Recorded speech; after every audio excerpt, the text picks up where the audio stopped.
نحمده ونصلي على رسوله الكريم اما بعد فاعوذ بالله من الشيطان الرجيم بسم الله الرحمن الرحيم رب اشرح لي صدري ويسر لي امري واحلل عقدة من لساني يفقهوا قولي۔ علم سکھانے والا قابل رشک انسان ہے۔ عبداللہ بن مسعود رضی اللہ عنہما نے بیان کیا کہ رسول اللہ صلی اللہ علیہ وسلم نے فرمایا، رشک بس دو آدمیوں پر ہی کیا جا سکتا ہے۔ رشک بس دو آدمیوں پر ہی کیا جانا چاہیے، ایک وہ شخص جسے اللہ نے مال دیا اور پھر اس نے وہ حق کے راستے میں بے دریغ خرچ کیا، یعنی کھلا خرچ کیا لیکن حق کے راستے میں، صحیح جگہوں پر، اسراف میں نہیں، فضول خرچی میں نہیں۔ اور دوسرا وہ شخص جسے اللہ نے حکمت یعنی دین کا علم، قرآن و سنت کا علم دیا، وہ اس کے موافق فیصلے کرتا ہے اور اس کی تعلیم بھی دیتا ہے، یعنی اپنی زندگی میں بھی اس کو نافذ کرتا ہے، کوئی اور بھی اس سے بات کرے تو اس کو اس کے مطابق ہی گائیڈ کرتا ہے، اور اس کے ساتھ ساتھ وہ دوسروں کو سکھاتا بھی ہے۔ علم پھیلانے والے کے لیے نبی صلی اللہ علیہ وسلم نے دعا بھی کی ہے۔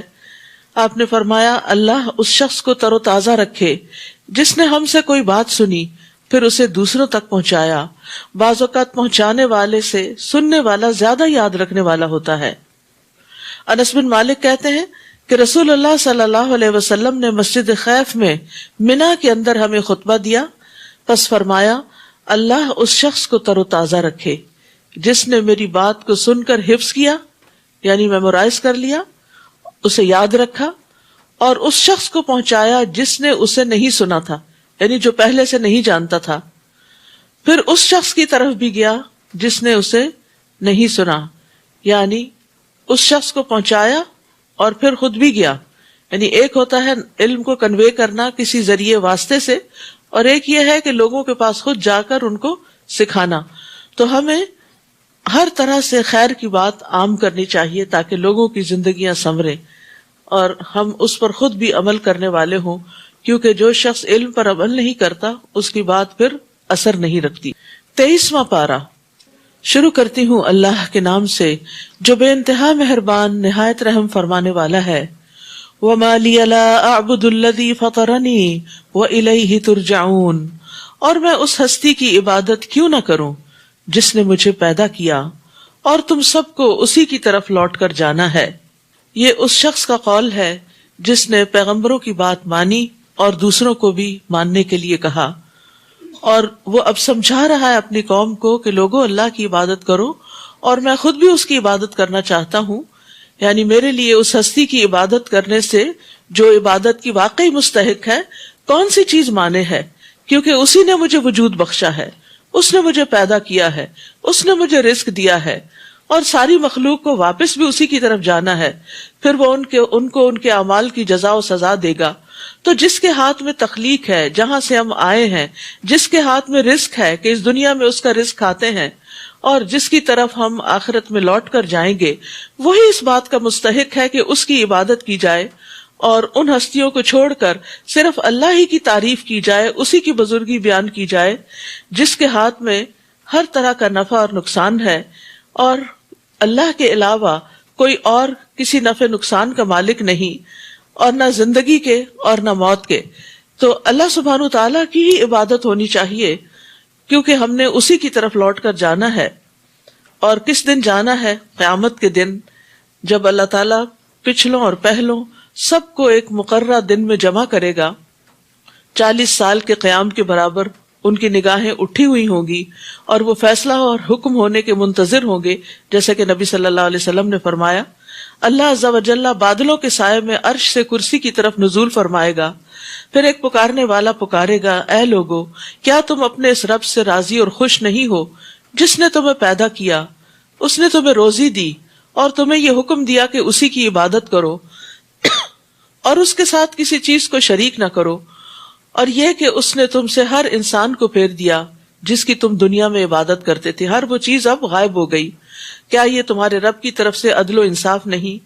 وہ کہیں گے ہاں، پس ہر قوم اس کی طرف چل دے گی جس کی وہ دنیا میں عبادت کرتے تھے اور دنیا میں جن سے محبت کرتے تھے، وہ چلیں گے اور ان کے لیے ان چیزوں کی تشبیہ پیدا کر دی جائے گی جن کی وہ عبادت کیا کرتے تھے۔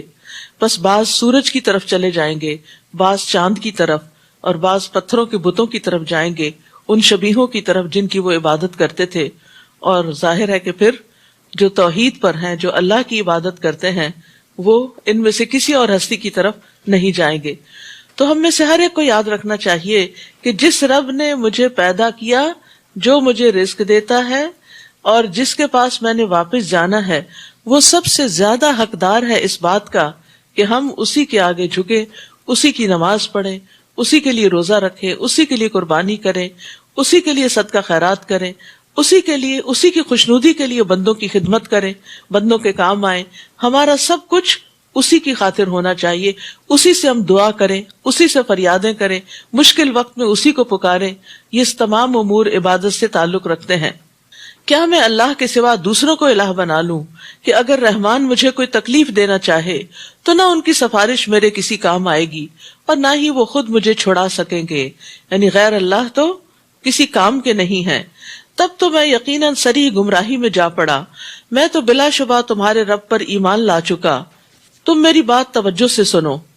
لیکن سننے کی بجائے انہوں نے اس شخص کو ہی مار ڈالا. قیل ادخل الجنہ، آخر کار جب اسے قتل کر ڈالا گیا تو اس سے کہا گیا کہ جنت میں داخل ہو جاؤ. یعنی لوگوں نے تو اس کی قدر نہ کی، نہ اس کی بات کو امپورٹنس دی اور نہ بات مان کر دی. لیکن اللہ سبحانہ وتعالی نے اس بات کی وجہ سے جو اس نے اخلاص کے ساتھ کی تھی اور لوگوں کی خیر خواہی کی تھی، انہی کے مار ڈالنے کے بعد اس کو جنت عطا کر دی. وہ کہنے لگا کاش میری قوم کو علم ہو جاتا کہ میرے رب نے مجھے بخش دیا اور مجھے معززین میں شامل کر لیا. یعنی مرنے کے بعد بھی وہ اپنی قوم کی فکر کر رہا ہے اور اپنی قوم کی خیرخواہی کر رہا ہے. ایک سچے دائی کے اندر یہی صفت ہوتی ہے کہ وہ زندہ ہو یا مردہ ہو، وہ لوگوں کی طرف سے اس کو کوئی خیر پہنچ رہی ہو یا ان کی طرف سے کوئی تکلیف پہنچ رہی ہو، وہ ہر حال میں ان کا خیرخواہی ہوتا ہے. اور ایسی خیرخواہی پیغمبروں کے اندر ہوتی ہے، اور پھر جو ان کی سنتوں کی پیروی کرنے والے ہوں، کہ انسان ہلاکت چاہنے والوں سے بھی بھلائی کا ارادہ کرے. زید بن ارقم سے روایت ہے، وہ کہتے ہیں کہ ایک یہودی نے نبی صلی اللہ علیہ وسلم پر جادو کر دیا. آپ اس جادو کی وجہ سے چند دن بیمار رہے. پھر جبریل علیہ السلام آپ کی خدمت میں حاضر ہوئے اور کہا کہ ایک یہودی نے آپ پر جادو کر کے فلاں کنویں میں گرہیں ڈال رکھی ہیں. تو رسول اللہ صلی اللہ علیہ وسلم نے لوگوں کو وہاں پر بھیجا. وہ جادو کی گرہیں نکال لائے. لاتے ہی رسول اللہ صلی اللہ علیہ وسلم اس طرح کھڑے ہو گئے جس طرح رسی میں بندھے ہوئے ہوں اور کوئی شخص وہ رسی کھول دے، یعنی وہ کیفیت دور ہو گئی. پھر آپ نے اس کا تذکرہ بھی اس یہودی سے نہیں کیا، حالانکہ جبریل کے ذریعے ان کو یہ بات معلوم ہوئی تھی کہ مجرم کون ہے، جادو کرنے والا کون ہے. لیکن آپ نے نہ اس کو بلایا، نہ اس کو کچھ کہا، نہ اس کو کوئی ملامت کی، اور نہ ہی اس نے آپ کے چہرہ مبارک پر اس کا کچھ اثر بھی محسوس کیا. اگر ہمیں تو شک بھی پڑ جائے نا فلاں کی نظر لگی ہے، تو ہم سیدھے منہ اس سے بات بھی نہیں کرتے کہ اچھا یہ پھر آ گیا ہے، پھر نظر آ گیا ہے. یا کبھی کسی سے کوئی تکلیف پہنچ جاتی باتوں میں یا کسی اور طریقے سے. لیکن نبی صلی اللہ علیہ وسلم کا اخلاق دیکھے، اسی لیے اللہ تعالیٰ فرماتے ہیں وَإِنَّكَ لَعَلَىٰ خُلُقٍ عَظِيمٍ، کہ آپ اخلاق کی بلندیوں پر فائز ہیں. اور اس کے بعد ہم نے اس کی قوم پر آسمان سے کوئی لشکر نہیں اتارا، اور نہ ہی ہمیں لشکر اتارنے کی کوئی حاجت تھی. وہ تو بس ایک دھماکہ ہوا جس سے وہ سب بجھ کر رہ گئے.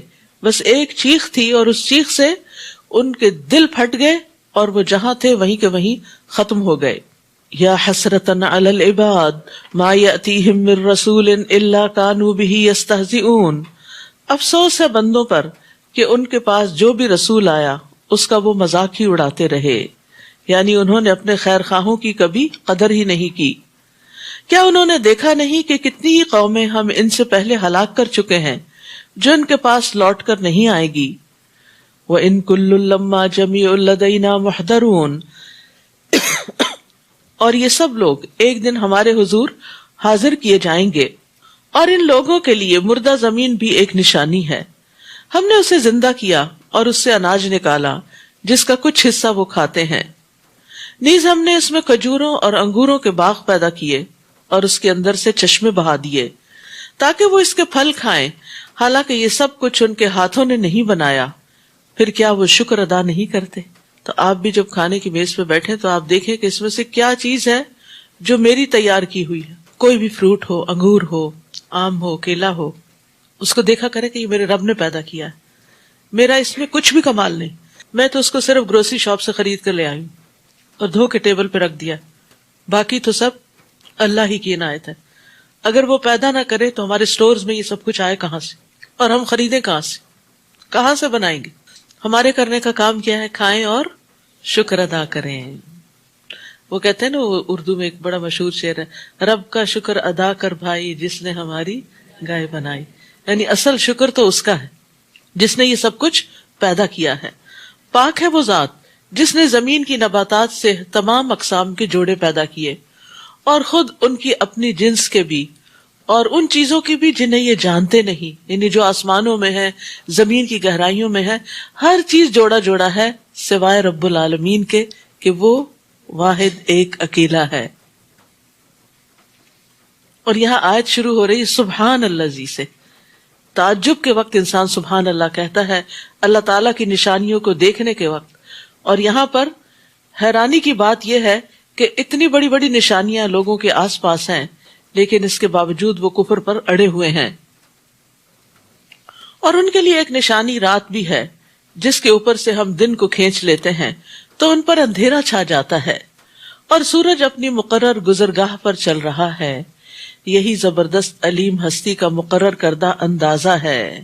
یہاں اللہ تعالیٰ کی دو صفات العزیز العلیم بیان ہوئی ہیں کہ اللہ سبحانہ تعالیٰ غالب ہے، اسی کے کنٹرول میں ہے یہ سارے ستارے اور سیارے، اور پھر اسی نے اپنے علم کی بنا پر ان سب چیزوں کو تخلیق کیا اور ان کو چلا بھی رہا ہے۔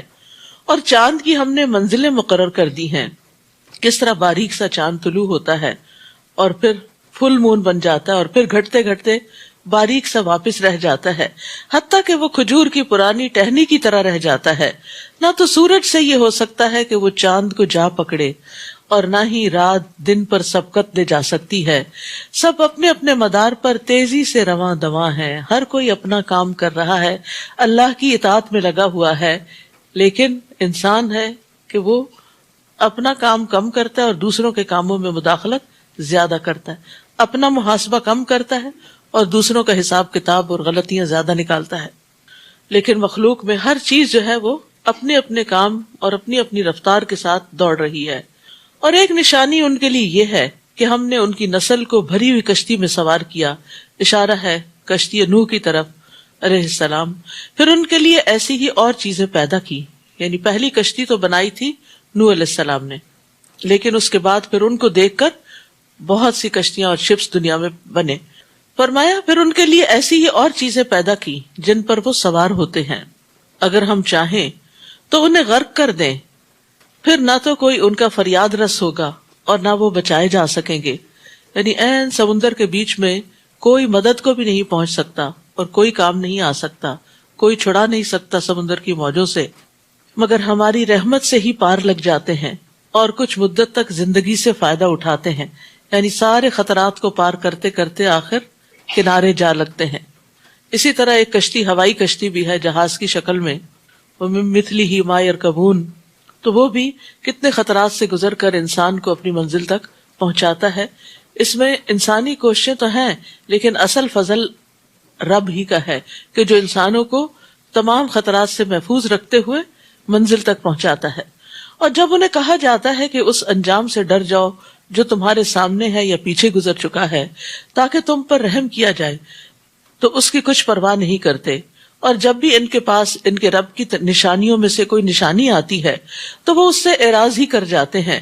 اور جب انہیں کہا جاتا ہے کہ اللہ نے تمہیں رزق دیا ہے، اس میں سے اس کی راہ میں خرچ کرو، تو کافر ایمان لانے والوں کو یوں جواب دیتے ہیں کہ کیا ہم اسے کھلائیں جسے اگر اللہ چاہتا تو خود ہی کھلا سکتا تھا۔ یعنی عجیب لاجک ہے کہ اللہ سبحانہ تعالیٰ نے ایک نظام رکھا ہے کہ کچھ بندوں کو زیادہ دیا، کچھ کو کم، اور جن کو کم دیا ان کا کچھ حصہ دوسروں کے پاس رکھ دیا تاکہ وہ ان پر خرچ کرے، لیکن وہ پا کر ساری نعمت بخل کرتے ہیں اور پھر طرح طرح کی باتیں بناتے ہیں کہ اللہ تعالیٰ خود ان کو کیوں نہیں دے دیتا۔ یہ اس کی حکمت ہے، مصلحت ہے، اس نے ہمارے ہاتھوں سے دلوایا تاکہ دینے والوں کو اجر عطا کرے، اور جب دیا جاتا ہے کسی کو تو اس سے دل نرم ہوتے ہیں، آپس کی محبتیں بڑھتی ہیں اور ایک کنیکشن پیدا ہوتا ہے لوگوں کے درمیان. اور اگر ہر کوئی صرف انڈیپینڈنٹلی اپنی زندگی گزارے تو پھر آئسولیشن بھی ہو جاتی، تنہا بھی ہو جاتا ہے انسان. کیا ہم اسے کھلائیں جسے اگر اللہ چاہتا تو خود ہی کھلا سکتا تھا، یعنی کہ یہ کہہ کے اپنے آپ کو مطمئن کر لیتے ہیں تم تو سری گمراہی میں پڑ گئے ہو، یعنی اچھی بات کرنے والے کو گمراہ کہا جا رہا ہے. وَيَقُولُونَ مَتَىٰ هَٰذَا الْوَعْدُ إِن كُنتُمْ صَادِقِينَ، نیز وہ کہتے ہیں کہ اگر تم سچے ہو تو یہ وعدہ قیامت کب پورا ہوگا. وہ صرف ایک دھماکے کا انتظار کر رہے ہیں جو انہیں آ پکڑے گا جبکہ یہ آپس میں جھگڑ رہے ہوں گے. یعنی وہ دنیا کے کاموں میں، آپس کی باتوں میں، خریدنے بیچنے میں جھگڑا کر رہے ہوں گے، بحث مباحثہ کر رہے ہوں گے، کوئی سیاست پر اور کوئی بزنس میں، مجلسوں میں اور بازاروں میں گفتگو کر رہے ہوں گے کہ یکا یک قیامت آ جائے گی. اس وقت نہ تو وہ وصیت کر سکیں گے اور نہ ہی اپنے گھروں کو واپس جا سکیں گے. یعنی جو گھر کے باہر گیا ہوا وہ باہر ہی مر جائے گا. اور جب سور پھونکا جائے گا تو وہ فوراً اپنی قبروں سے نکل کر اپنے رب کی طرف دوڑ پڑیں گے. یعنی یہ دوسرا سور پھونکنے کے موقع پر ہوگا، یا تیسرا جب نفخۃ البعث ہے. پہلے میں تو بے ہوشی ہے، پہلے میں تو گھبراہٹ ہے، پھر بے ہوشی ہے یا ہلاکت ہے، اور پھر تیسرے میں سب اٹھ جائیں گے. نفخۃ البعث والنشور. کہیں گے افسوس ہمیں ہماری خوابگاہ سے کس نے اٹھا کھڑا کیا. یہ تو وہی چیز ہے جس کا رحمان نے وعدہ کیا تھا اور رسولوں نے سچ کہا تھا. وہ بس ایک ہی گرجدار آواز ہوگی، پھر وہ فوراً سب کے سب ہمارے حضور پیش کر دیے جائیں گے. آج کسی پر ذرہ برابر بھی ظلم نہ کیا جائے گا اور تمہیں ویسا ہی بدلہ دیا جائے گا جیسے تم عمل کرتے رہے. جو کچھ آج کمایا وہی کل سامنے آئے گا. ان اصحاب الجنت اليوم فی شغل فاکہون. آج اہل جنت مزے اڑانے میں مشغول ہوں گے. جنتیوں کو نعمتوں میں مشغول کر دیا جائے گا اور جلد نعمتوں کی طرف لایا جائے گا. یعنی جہنمیوں کو جہنم کی طرف بھیجنے سے پہلے ہی جنتیوں کو جنت کی طرف لے آیا جائے گا. اس لیے جب جہنمی جہنم میں پھینکے جائیں گے تو وہ اس منظر کو نہیں دیکھیں گے. یعنی کفر کرنے والے یا شرک کرنے والے جو ہیں ان کا حساب کتاب نہیں، ان کے لیے اتنا ہی جرم کافی ہے کہ انہوں نے اللہ کا انکار کیا یا شرک کیا، تو ان کو گروہ در گروہ جہنم میں پھینک دیا جائے گا، ایک بڑی تعداد کو. لیکن جنتیوں کو اس منظر سے، وہ منظر دکھائے بغیر پہلے ہی جنت کی طرف لے جایا جائے گا. وَأُزْلِفَتِ الْجَنَّةُ لِلْمُتَّقِينَ غَيْرَ بَعِيدٍ. اور جنت متقین کے قریب کر دی جائے گی، وہ کچھ دور نہ ہوگی. یعنی انہیں فوراً وہاں اپنے منزل پہ پہنچا دیا جائے گا. نبی صلی اللہ علیہ وسلم نے فرمایا بے شک اللہ عز و جل قیامت والے دن جنت کو بلائے گا. وہ زینت اور سجاوٹ اور نمائش اور آرائش کے ساتھ آئے گی. پھر اللہ تعالیٰ اعلان کرے گا میرے وہ بندے کہاں ہیں جنہوں نے میرے راستے میں قتال کیا اور ان سے قتال کیا گیا، انہیں میرے راستے میں تکالیف دی گئی اور انہوں نے میرے راستے میں جد و جہد کی. کہا جائے گا تم جنت میں داخل ہو جاؤ. وہ بغیر حساب کے جنت میں داخل ہو جائیں گے. اسی طرح دوسری حدیث سے پتہ چلتا ہے کہ 70,000 لوگ اور ان میں سے ہر ایک کے ساتھ 70,000 بغیر حساب کے جنت میں داخل ہوں گے. اللہ ہمیں بھی ان میں شامل کر لے اور ہمیں حساب نہ لے ہم سے. ہم وازواجہم فی ظلال علی الارائک متکئون. وہ اور ان کی بیویاں چھاؤں میں تختوں پر تکیہ لگائے ہوئے ہوں گے، بادشاہوں کی طرح بیٹھے ہوئے ہوں گے. وہاں انہیں کھانے کو میوے بھی ملیں گے اور جو کچھ وہ طلب کریں گے وہ بھی ملے گا. سلام قولا من رب الرحیم. مہربان رب فرمائے گا تم پر سلامتی ہو. وامتاز اليوم ایھا المجرمون. اور اے مجرموں آج تم الگ ہو جاؤ، یعنی اہل ایمان سے علیحدہ ہو جاؤ. دنیا میں بس ایک دوسرے کے دوست ہو سکتے تھے، رشتہ دار ہو سکتے تھے، خونی تعلق ہو سکتا تھا، نسبی سسرالی تعلق ہو سکتا تھا، لیکن آج ایک ہی تعلق باقی رہا اور وہ ہے دینی تعلق. اللہ کی خاطر جو تعلق ہے کہ جس میں وہ ایک دوسرے کے ساتھ مل کر اللہ کی عبادت کرتے تھے، بس وہی ایک دوسرے کے دوست ہوں گے اور باقی ان سے الگ کر دیے جائیں گے. اللہ تعالیٰ فرمائے گا اے بنی آدم کیا میں نے تمہیں تاکید نہیں کی تھی کہ شیطان کی عبادت نہ کرنا؟ وہ تمہارا صریح دشمن ہے، کھلا دشمن ہے. یعنی دنیا میں ہمیں پیغمبروں کے ذریعے یہ بتا دیا گیا کہ شیطان ہمارا دشمن ہے، اور اللہ سبحانہ تعالیٰ نے صاف فرما دیا وَأَنِ اعْبُدُونِي هَذَا صِرَاطٌ مُسْتَقِيمٌ. اور میری ہی عبادت کرنا یہی سیدھا راستہ ہے. لیکن تم نے کیا کیا؟ سیدھے رستے کو چھوڑ کر شیطان کا حکم مانا اور اس کی پیروی کی، اس کے وسوسوں میں آ گئے۔ وہ تو تم میں سے گروہ کثیر کو گمراہ کر چکا ہے، کیا تم سوچتے نہیں؟ یہ ہے وہ جہنم جس کا تم سے وعدہ کیا جاتا تھا، آج اس میں داخل ہو جاؤ کیونکہ تم کفر کیا کرتے تھے۔ الیوم نختم علی افواہہم وتکلمنا ایدیہم وتشہد ارجلہم بما کانوا یکسبون، آج ہم ان کے منہ بند کر دیں گے اور ان کے ہاتھ کلام کریں گے اور پاؤں گواہی دیں گے جو کچھ وہ کیا کرتے تھے۔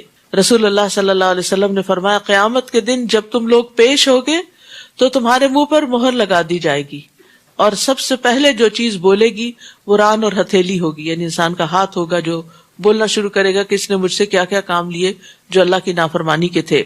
قیامت کے دن باقی اعضاء بھی انسان کے خلاف بولیں گے جس جس عضو سے انسان نے اللہ کی نافرمانی کا کام لیا۔ قیامت کے دن ایک شخص آئے گا اور کہے گا، اے میرے رب، میں تجھ پر، تیری کتابوں پر، تیرے رسولوں پر ایمان لایا، میں نے نماز پڑھی۔ اس سے جس قدر ہوگا اپنی نیکی کی تعریف کرے گا کہ میں نے یہ بھی نیک کام کیا، یہ بھی کیا۔ پھر اللہ تعالیٰ فرمائے گا، ہم ابھی تیرے خلاف گواہ بھیجتے ہیں۔ پھر اس کے منہ پر مہر لگا دی جائے گی اور اس کی ران، اس کا گوشت اور اس کی ہڈیوں سے کہا جائے گا بولو۔ پھر اس کی ران، اس کا گوشت، اس کی ہڈیاں اس کے اعمال کی گواہی دیتے ہوئے بولیں گی۔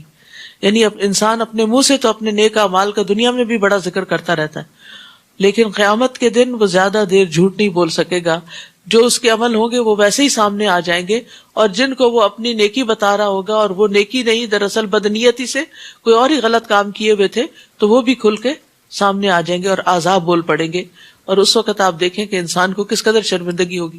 کبھی آپ نے یہ تجربہ کیا ہوگا کہ آپ اپنے کسی دوست سے، کسی گیسٹ سے کوئی بات کر رہے ہیں، اپنا کوئی ایکسپیرینس شیئر کر رہے ہیں، کہیں ٹریولنگ پہ گئے، کوئی چیز دیکھی، تو اتنے میں بچہ بول پڑتا، نہیں ماما ایسے نہیں تھا، ایسے تھا۔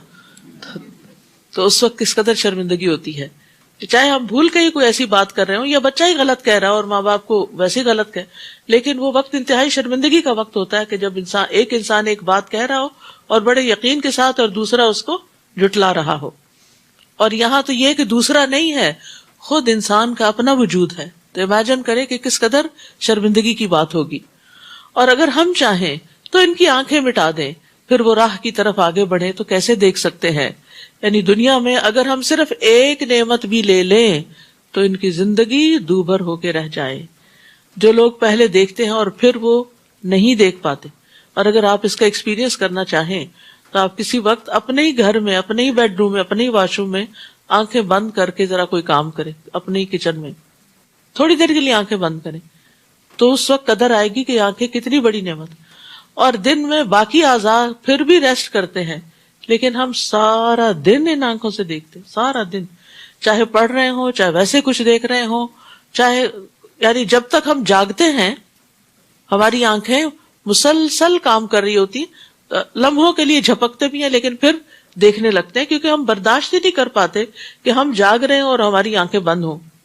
تو فرمایا اگر ہم چاہیں، نہیں اللہ تعالیٰ کے لیے ان کو عذاب دینا اور ان کی نافرمانیوں پر اور ان کی سرکشیوں پر ان کو پکڑنا کچھ مشکل کام نہیں، اگر ہم چاہیں تو ان کی آنکھیں مٹا دیں، پھر وہ راہ کی طرف آگے بڑھیں تو کیسے دیکھ سکیں گے؟ اور اگر ہم چاہیں تو ان کی جگہ پر ہی انہیں مسخ کر دیں، یعنی ایک قدم آگے نہ بڑھا سکیں، پھر نہ یہ آگے چل سکیں اور نہ ہی پیچھے لوٹ سکیں، یعنی جہاں ہیں وہیں کے وہیں جام ہو جائیں، پتھر ہو جائیں۔ اور جس شخص کو ہم زیادہ عمر دیتے ہیں اس کی خلقت ہی الٹ دیتے ہیں، کیا یہ سوچتے نہیں؟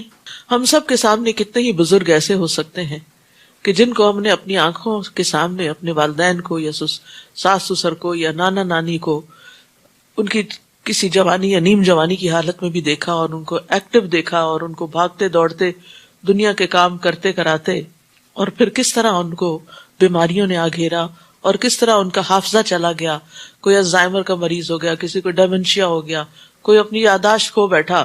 یہ سارے منظر سبق سیکھنے کے ہیں۔ اپنا فیوچر دیکھیں ان میں، اور اللہ سے دعائیں کریں کہ اللہ تعالیٰ ہمیں ان تمام آزمائشوں سے بچا کے رکھے۔ تو اللہ تعالیٰ فرماتے کہ نافرمانیاں، یعنی مقصود کیا ہے اس سے کہ نافرمانیاں کیوں کر رہے ہو، اللہ کو ناراض کیوں کر رہے ہو، اللہ کی نعمتوں پر شکر کیوں نہیں ادا کرتے، ان اعضاء سے، اس زندگی سے اللہ کی عبادت کا کام کیوں نہیں لیتے؟ کیا تم اس بات کے انتظار میں ہو کہ تمہاری اس طرح پکڑ ہو جائے؟ وَمَا عَلَّمْنَاهُ الشِّعْرَ وَمَا يَنبَغِي لَهُ إِنْ هُوَ إِلَّا ذِكْرٌ وَقُرْآنٌ مُبِينٌ اور ہم نے اس نبی کو شعر کہنا نہیں سکھایا، اور ہم نے اس نبی کو شعر کہنا نہیں سکھایا، یہ اس کے لیے مناسب بھی نہ تھا، یہ تو ایک نصیحت اور واضح پڑھی جانے والی کتاب ہے تاکہ جو زندہ ہے وہ اسے ڈرائے اور انکار کرنے والوں پر حجت قائم ہو جائے۔ زندگی سے مراد صرف زندہ ہونا نہیں بلکہ دل کی زندگی مراد ہے، کیونکہ جس کا دل زندہ ہوتا ہے وہی اس کتاب سے، اس قرآن سے فائدہ اٹھاتا ہے، اور جس کا دل مر جائے نہ وہ قرآن پر غور و فکر کرتا ہے، نہ تدبر کرتا ہے، نہ اس کے ساتھ اس کا کوئی تعلق ہوتا ہے۔ کیا وہ دیکھتے نہیں کہ جو چیزیں ہم نے اپنے ہاتھوں سے بنائی ہیں ان میں سے ان کے لیے چوپائے پیدا تو ہم نے کیے، اور اب یہ ان کے مالک ہیں، اور ہم نے ان مویشیوں کو ان کا مطیع بنا دیا ہے کہ ان میں سے کسی پر تو سوار ہوتے ہیں اور کسی کا گوشت کھاتے ہیں، نیز ان سے انہیں اور بھی کئی فوائد اور مشروب حاصل ہوتے ہیں، کیا پھر بھی یہ شکر ادا نہیں کرتے کہ کس طرح دودھ سے ہم لسی اور ملک شیک اور کیا کیا چیزیں بناتے چلے جاتے ہیں، اور انہوں نے اللہ کے علاوہ کئی الہ بنا رکھے ہیں اس امید پر کہ ان کی مدد کی جائے گی، حالانکہ وہ ان کی کچھ مدد نہ کر سکیں گے بلکہ وہ ان کے لشکر مخالف کی حیثیت سے پیش کیے جائیں گے، لہٰذا ان کی باتیں آپ کو غمزدہ نہ کریں، ہم یقیناً جانتے ہیں جو کچھ وہ چھپاتے ہیں اور جو کچھ وہ ظاہر کرتے ہیں، کیا انسان دیکھتا نہیں کہ ہم نے اسے نطفہ سے پیدا کیا ہے، پھر وہ حقائق سے اعراض کر کے سری جھگڑالو بن گیا ہے، اور وہ ہمارے لیے تو مثال بیان کرتا ہے اور اپنی پیدائش کو بھول جاتا ہے، کہتا ہے کہ جب یہ ہڈیاں بوسیدہ ہو چکی ہوں گی تو انہیں کون زندہ کرے گا؟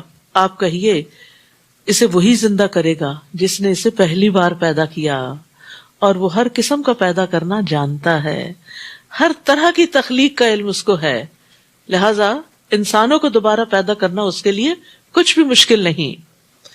وہی ہے جس نے تمہارے لیے سرسبز درخت سے آگ پیدا کر دی جس سے تم آگ سلگاتے ہو، کیا وہ ذات جس نے آسمانوں اور زمین کو پیدا کیا اس پر قادر نہیں کہ ان جیسوں کو پیدا کر سکے؟ یعنی آسمان کی پیدائش بڑا کام ہے یا اس انسان کو دوبارہ پیدا کرنا جس کو پہلی بار وہ خود پیدا کر چکا ہے؟ کیوں نہیں، وہی تو سب کچھ پیدا کرنے والا اور سب کچھ جاننے والا ہے۔ انما امرہ اذا اراد شیئا ان یقول له کن فیکون، اس کا کام تو صرف یہ ہے کہ جب وہ کسی چیز کا ارادہ کرتا ہے تو اسے حکم دیتا ہے کہ ہو جا، تو وہ ہو جاتی ہے۔ اس کی تو قدرت اتنی زیادہ ہے، اتنی طاقت اور قدرت اور علم اور حکمت کا مالک ہے کہ اسے اپنے کام کروانے میں بھی کچھ مشکل نہیں۔ فسبحان الذی بیدہ ملکوت کل شیء والیہ ترجعون، پاک ہے وہ ذات جس کے ہاتھ میں ہر چیز کی حکومت ہے اور اسی کی طرف تم لوٹائے جاؤ گے۔ سورۃ صافات۔ شروع کرتی ہوں اللہ کے نام سے جو بے انتہا مہربان نہایت رحم فرمانے والا ہے۔ والصافات صفا، قسم ہے ان فرشتوں کی جو صف در صف کھڑے ہوتے ہیں، صف بستہ ہیں، یعنی نماز کی صفوں کی طرح فرشتوں کی بھی صفیں ہیں۔ فرشتے آسمان میں ایسے ہی صفیں بناتے ہیں جیسے دنیا میں لوگ نماز کے لیے صفیں بناتے ہیں، اور کہا گیا کہ جب وہ ہوا میں کھڑے ہوتے ہیں تو اپنے پروں سے قطار بناتے ہیں، یہاں تک کہ اللہ جو چاہتا ہے انہیں حکم دیتا ہے۔ جابر بن سمرہ سے روایت ہے، وہ کہتے ہیں کہ رسول اللہ صلی اللہ علیہ وسلم نے فرمایا، کیا تم اس طرح صفیں نہیں بناتے جس طرح فرشتے اپنے رب عز و جل کے پاس بناتے ہیں؟ ہم نے پوچھا کہ فرشتے اپنے رب کے پاس کس طرح صفیں بناتے ہیں؟ آپ نے فرمایا وہ پہلے ابتدائی یعنی اگلی صفوں کو پورا کرتے ہیں اور صف میں ایک دوسرے سے مل کر کھڑے ہوتے ہیں۔ آپ مسجد جا کے کیا کرتے ہیں؟ اگلی صف کو پورا کرتے ہیں یا نہیں؟ بعض اوقات ایسا ہوتا ہے کہ جب کچھ لوگ شروع میں آ جاتے ہیں وہ کھلے کھلے بیٹھ جاتے ہیں، جب نماز کھڑی ہوتی ہے تو بیچ میں گیپس آ جاتے ہیں، تو اس میں فوری طور پہ دیکھنا چاہیے کہ میرے سے اگلی صف میں کوئی جگہ تو نہیں خالی، کوئی ایسا سپاٹ تو نہیں کہ جس کی وجہ سے بہت بڑا گیپ آ رہا ہے، تو فوراً آگے بڑھ جانا چاہیے۔ اور جو ہی یہ شخص آگے بڑھے گا تو اس سے پچھلی صف والا کیا کرے گا؟ وہ آگے بڑھ جائے گا یا پھر ساتھ جڑ جائیں گے ایک دوسرے کے ساتھ۔ اور اگر صفوں کے اندر یہ خلل ہو تو یہ نماز کی اقامت کی راہ میں رکاوٹ ہوتا ہے۔ تو آپ سب اب جو سن رہے ہیں وہ اس چیز کا ضرور اہتمام کریں اور اس بات کے حریص ہوں کہ ہمیں فرشتوں جیسی صفیں بنانی ہے، کیونکہ یہ صف بندی بھی ایک عبادت ہے اور دلوں کی درستگی کا انحصار صفوں کی درستگی پر ہے۔ براء ابن عازب کہتے ہیں کہ رسول اللہ صلی اللہ علیہ وسلم صفوں کے درمیان ایک طرف سے دوسری طرف کو چلتے جاتے، آپ ہمارے سینوں اور کندھوں پہ ہاتھ پھیرتے اور فرماتے آگے پیچھے مت ہو۔ ایک تو ہے گیپس فل کرنا، اور دوسرا یہ ہے کہ ایک دوسرے کے ساتھ برابر کھڑے ہونا، آگے پیچھے نہیں، برابر کھڑے ہونا۔ فرمایا آگے پیچھے مت ہو ورنہ تمہارے دلوں میں بھی اختلاف آ جائے گا۔ اور آپ فرمایا کرتے تھے بے شک اللہ پہلی صفوں میں آنے والوں پر رحمت نازل کرتا ہے، اور اس کے فرشتے پہلی صف والوں کے لیے دعائیں کرتے ہیں، لیکن عورتوں کے لیے پچھلی صف زیادہ مناسب ہے جو مردوں سے کچھ دور ہو۔ فالزاجرات زجرا فالتالیات ذکرا ان الہکم لواحد۔ پھر ان کی جو ڈانٹ ڈپٹ کرتے ہیں، یعنی جیسے کافروں کی روح لیتے وقت ان کو مارتے ہیں اور ڈانٹتے ہیں، پھر ان کی جو ذکر کی تلاوت کرنے والے ہیں، بلا شبہ تمہارا الہ ایک ہی ہے جو آسمانوں اور زمین کا رب ہے، اور ان چیزوں کا بھی جو ان دونوں کے درمیان ہیں، اور مشرقوں کا بھی رب ہے۔ مشرقوں یعنی ہر روز سورج ایک نئے اینگل سے طلوع ہوتا ہے، اور یہی وجہ ہے کہ آپ دیکھتے ہیں کہ سردیوں اور گرمیوں کے مشرق میں بہت بڑا فرق پڑ جاتا ہے۔ انا زینا السماء الدنیا، اور ایک اور معنی یہ بھی ہے کہ جہاں ہمارا سورج نکل رہا ہوتا ہے وہاں کسی اور کا غروب ہوتا ہے، اور پھر جہاں ہمارا غروب ہوتا ہے وہاں کسی اور کا مشرق ہوتا ہے، تو اس لیے ایک مشرق نہیں کئی مشرق ہے، یعنی جہاں سے سورج طلوع ہوتا ہے۔ بلا شبہ ہم نے آسمان دنیا کو ستاروں کی زینت سے مزین کیا۔ یہاں آسمان دنیا کا خاص ذکر ہے، انا زینا السماء الدنیا، کیونکہ وہی ہماری آنکھوں کے سامنے ہے، باقی آسمان تو ہم دیکھ نہیں پاتے۔ وحفظا من کل شیطان مارد، اور اسے ہر سرکش شیطان سے محفوظ بنا دیا، یعنی آسمان میں جنات یا شیاطین نہیں چڑھ سکتے، وہ عالم بالا کی باتیں سن ہی نہیں سکتے، اور ہر طرف سے ان پر شہاب پھینکے جاتے ہیں تاکہ وہ بھاگ کھڑے ہوں، اور ان کے لیے ہمیشہ رہنے والا عذاب ہے۔ تاہم اگر کوئی شیطان کوئی بات لے اڑے تو ایک تیز شعلہ اس کا تعاقب کرتا رہتا ہے۔ عبداللہ بن عباس سے مروی ہے، وہ کہتے ہیں کہ مجھے نبی صلی اللہ علیہ وسلم کے صحابہ میں سے ایک انصاری صحابی نے خبر دی کہ وہ ایک رات رسول اللہ صلی اللہ علیہ وسلم کے ساتھ بیٹھے ہوئے تھے کہ ایک ستارہ پھینکا گیا اور روشنی پھیل گئی، یعنی اوپر سے شعلہ آیا۔ تو رسول اللہ صلی اللہ علیہ وسلم نے صحابہ سے فرمایا تم جاہلیت میں کہا کرتے تھے کہ جب کوئی ستارہ اس طرح پھینکا جاتا ہے، تو تم جاہلیت میں کیا کہتے تھے جب کوئی ستارہ اس طرح پھینکا جاتا ہے؟ انہوں نے عرض کیا اللہ اور اس کا رسول ہی بہتر جانتے ہیں، اپنی پچھلی بات نہیں دہرائی۔ پھر کہا کہ ہم کہا کرتے تھے کہ اس رات کوئی بڑا آدمی پیدا ہوا ہے اور کوئی بڑا آدمی مر گیا ہے۔ تو رسول اللہ صلی اللہ علیہ وسلم نے فرمایا ان ستاروں کو کسی کی موت یا کسی کی حیات کی وجہ سے نہیں پھینکا جاتا، بلکہ جب جنات آسمان سے اللہ کے کسی فیصلے کی بات کو اچک لیتے ہیں اور اسے اپنے دوستوں یعنی کاہنوں کے کانوں میں ڈال دیتے ہیں تو وہ ستاروں سے مارے جاتے ہیں، یعنی ان کے پیچھے یہ شہاب ثاقب آتے ہیں، اس کا تعلق کسی کی زندگی اور موت سے نہیں۔ اے نبی آپ ان سے پوچھئے کیا ان کی پیدائش زیادہ مشکل ہے یا جو کچھ ہم پیدا کر چکے ہیں؟ ہم نے انہیں لیسدار گارے سے پیدا کیا ہے، آپ کو تو اللہ کی ایسی قدرتوں پر تعجب ہے اور یہ لوگ ان کا مذاق اڑاتے ہیں۔ یعنی دو طرح کے لوگ ہیں، ایک وہ ہیں جو اللہ تعالیٰ کی نشانیوں کو، تخلیق کی نشانیوں کو دیکھتے ہیں اور حیران ہوتے ہیں، تعجب کرتے ہیں، ان کے دل میں اللہ کی محبت آتی ہے، اور دوسرے لوگ وہی نشانیاں دیکھ کے مذاق اڑا رہے ہوتے ہیں۔ تو مذاق اڑانے والا دراصل ناسمجھ ہوتا ہے۔ وَإِذَا ذُكِّرُوا لَا يَذْكُرُونَ، ایسے ناسمجھوں کو جب سمجھایا جائے تو سمجھنے کی کوشش بھی نہیں کرتے۔ وَإِذَا رَأَوْا آيَةً يَسْتَسْخِرُونَ، اور جب کوئی نشانی دیکھتے ہیں تو مذاق اڑاتے ہیں۔ وَقَالُوا إِنْ هَذَا إِلَّا سِحْرٌ مُبِينٌ، اور کہتے ہیں یہ تو صریح جادو ہے۔ بھلا جب ہم مر کر مٹی اور ہڈیاں بن جائیں گے تو کیا پھر ہم دوبارہ اٹھائے جائیں گے؟ اور کیا ہمارے آباء و اجداد بھی اٹھائے جائیں گے؟ آپ ان سے کہیے ہاں ایسا ضرور ہوگا اور تم بالکل بے بس ہوگے۔ وہ تو بس ایک ڈانٹ ہوگی جس پر وہ فوراً سب کچھ دیکھنے لگیں گے۔ وَقَالُوا يَا وَيْلَنَا هَذَا يَوْمُ الدِّينِ، وہ کہیں گے ہائے ہماری بدبختی، یہ تو جزا سزا کا دن ہے، اس کو تو ہم جھٹلاتے رہے۔ استغفر اللہ، یعنی انسان کے لیے اچانک ان چیزوں کا سامنے آنا کس قدر تکلیف دہ ہوتا ہے جن کا وہ انتظار نہیں کرتا، سوچتا بھی نہیں، جس کو ایکسپیکٹ نہیں کر رہا ہوتا۔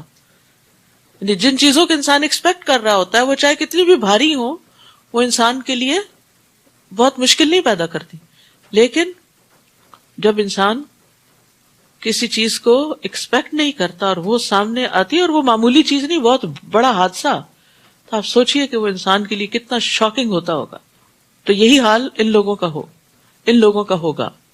پھر جب ہم مر کر مٹی اور ہڈیاں بن جائیں گے تو کیا پھر ہم دوبارہ اٹھائے جائیں گے؟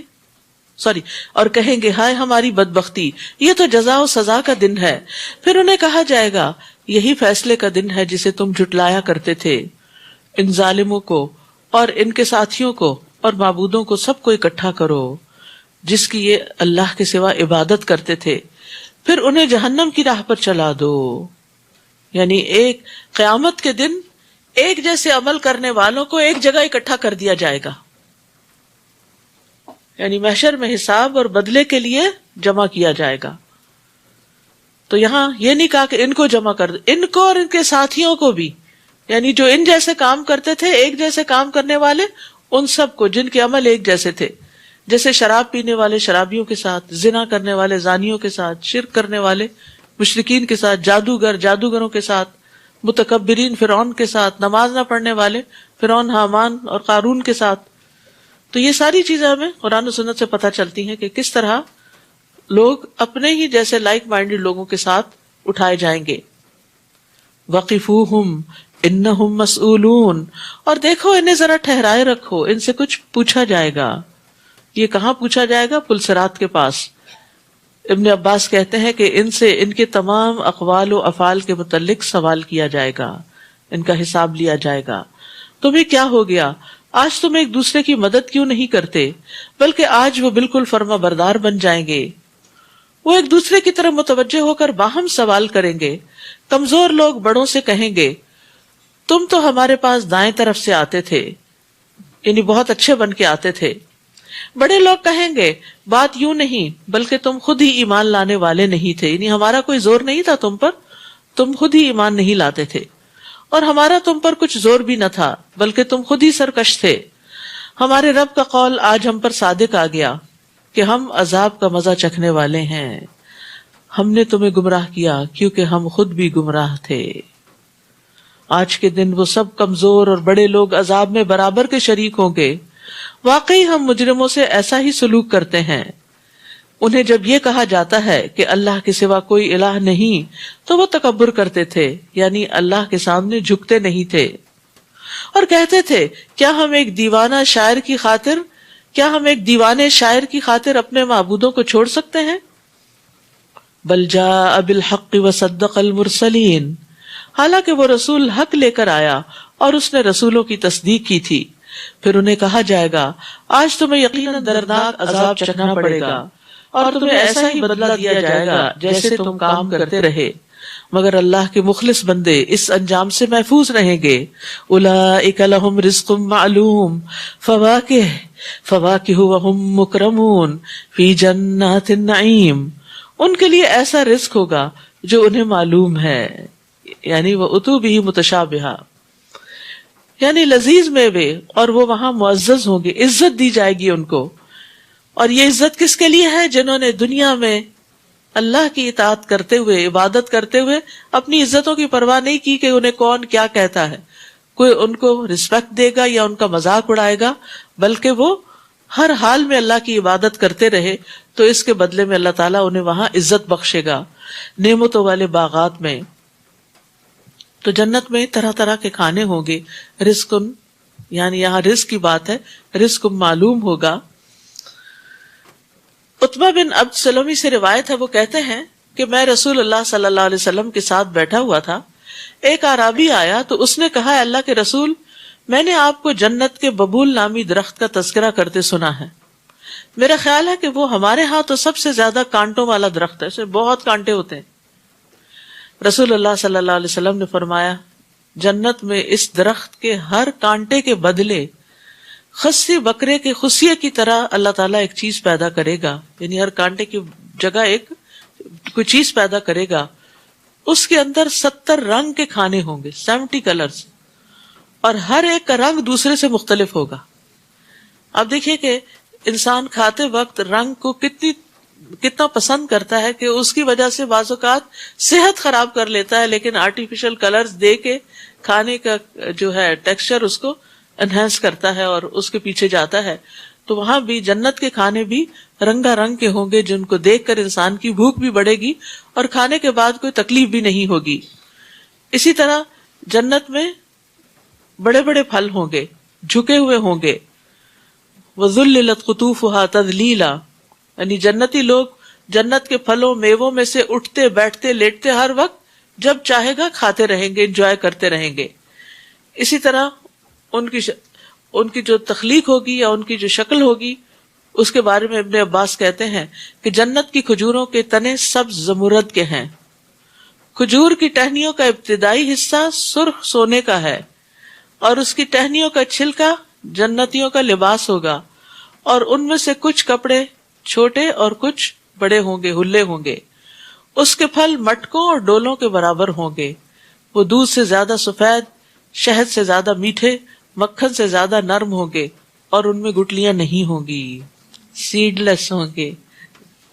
علی سرر متقابلین، ایک دوسرے کے سامنے تختوں پر بیٹھے ہوں گے، یعنی ایک دوسرے کو فیس کر رہے ہوں گے، کاؤچز پر ہوں گے۔ ان کے لیے خالص شراب کے جام کا دور چلے گا، یعنی پھلوں کے بعد پھر ڈرنک ہوں گے، جو نہایت شفاف اور پینے والوں کے لیے لذیذ ہوگا، جس سے نہ انہیں سر درد ہوگا اور نہ وہ مدہوش ہوں گے۔ یہ ہے جنت کی شراب جو تکلیف نہیں دے گی۔ وَعِندَهُمْ قَاصِرَاتُ الطَّرْفِ عِينٌ كَأَنَّهُنَّ بَيْضٌ مَكْنُونٌ، اور ان کے پاس نگاہیں نیچی رکھنے والی اور موٹی موٹی آنکھوں والی عورتیں ہوں گی، یعنی غض بصر کرنے والی، ایسی نازک جیسے انڈے کے چھلکے کے نیچے چھپی ہوئی جھلی۔ جب انڈے کا اوپر والا چھلکا اتارا جاتا ہے نا اور وہ ٹوٹتا نہیں، تو درمیان میں ایک جھلی آتی ہے، تو انتہائی سافٹ نرم سی ہوتی ہے، تو ان کی سکن کی سافٹنس کا یہاں ذکر کیا گیا کہ وہ کیسی ہوگی۔ یہ لوگ بھی ایک دوسرے کی طرف متوجہ ہو کر سوال کریں گے۔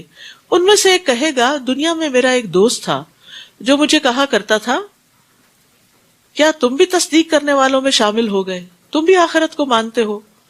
بھلا جب ہم مر کر مٹی اور ہڈیاں بن جائیں گے تو کیا ہم ضرور سزا دیے جانے والے ہیں؟ پھر کہے گا، کیا تم اس کا حال معلوم کرنا چاہتے ہو؟ یعنی دو دوست تھے، دو کولیگز تھے، دو کو ورکرز تھے، قرین کا لفظ آیا ہے، جو دنیا میں اکٹھے کام کرتے تھے لیکن دونوں کے عقیدے فرق تھے۔ تو جب جنت والا جنت میں پہنچ جائے گا تو اس سے کہا جائے گا، کیا تم نے دیکھنا ہے کہ تمہارا وہ دوست جو آخرت کو نہیں مانتا تھا، اس کا انجام کیا ہوا؟ پھر جب وہ جھانکے گا تو اسے جہنم کے عین درمیان میں دیکھے گا اور کہے گا، اللہ کی قسم تم مجھے ہلاک کر کے ہی چھوڑتے، یعنی تم تو اپنے اس عقیدے پر مجھے بھی لانے والے تھے، اور اگر مجھ پر میرے رب کا احسان نہ ہوتا تو میں بھی مجرموں کی طرح حاضر کیے ہوئے لوگوں میں شامل ہوتا، یعنی جہنم میں حاضر کیے ہوئے۔ تو اس آیت میں ایک طرح سے برے ساتھیوں اور برے ہم نشینوں سے بچ کے رہنے کی نصیحت کی گئی ہے، اور خاص طور پر اس چیز سے بچنے کی جس چیز کی طرف وہ دعوت دیتے ہیں، ہلاکت کے کام جن کو وہ مزین کر کے پیش کرتے ہیں۔ یاد رکھیے، بری دوستی کے برے ہی اثرات ہوتے ہیں۔